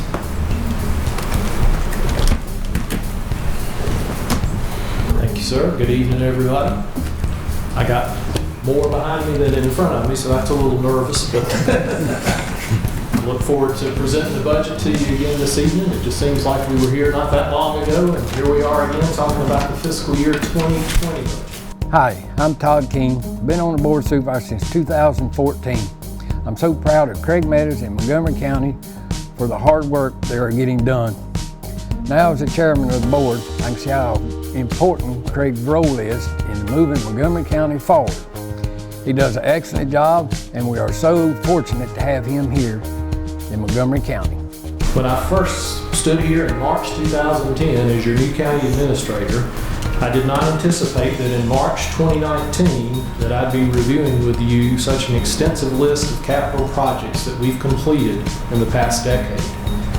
Those projects include construction of new Eastern Montgomery and Prices Fork elementary schools, construction of new Auburn and Blacksburg high schools, renovation of the former Auburn High School for reuse as Auburn Middle School, investment in the former Christiansburg Middle School for use by Blacksburg Middle School during construction of the new high school in Blacksburg, repurposing of 7 former school facilities, the former Elliston Lafayette, Shawsville, and Prices Fork elementary school sites, the former Auburn and Blacksburg middle school sites, the former Blacksburg high school site, and the former MCPS central office facility. Expansion of Falling Branch Elementary School, renovations at Christiansburg High School by installing new state-of-the-art athletic fields, construction of a new courthouse facility, renovation of the former courthouse for use as a public safety building, construction of a new animal care and adoption center, and the purchase of 100+ acres for the expansion of Falling Branch Corporate Park. When I started putting that list together, I was talking to some friends who are administrators in other communities, and they said, man, that's a career's worth of work. And I said, well, I hope it's not a career for me because I've got a while to go. There's no doubt in my mind that together we can continue to do good work in Montgomery County. Aww. How nice. Thank y'all very much. Wow. And I just, after watching that, I know why I'm so tired. Wow, thank you. Thank you very much. While this doesn't begin to state all that you have done for the county, it does highlight some of the accomplishments that we've been able to do with your leadership over the past 10 years. We sincerely thank you for your leadership then, now, and in the years to come. Let's see what we can do in the next 10 years. Yeah. Thank you very much.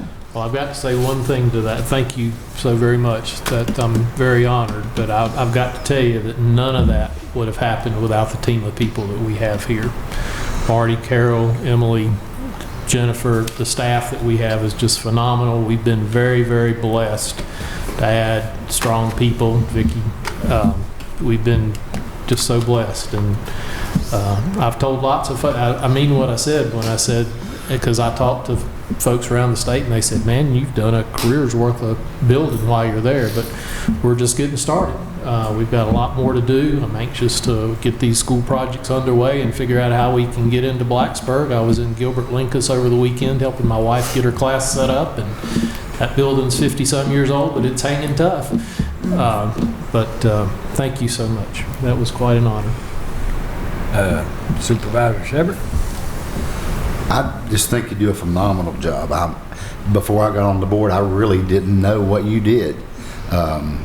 And now that I do, I really appreciate you being here, and I hope you never leave. Thank you, Darrell. Thank you very much. Supervisor Bowman?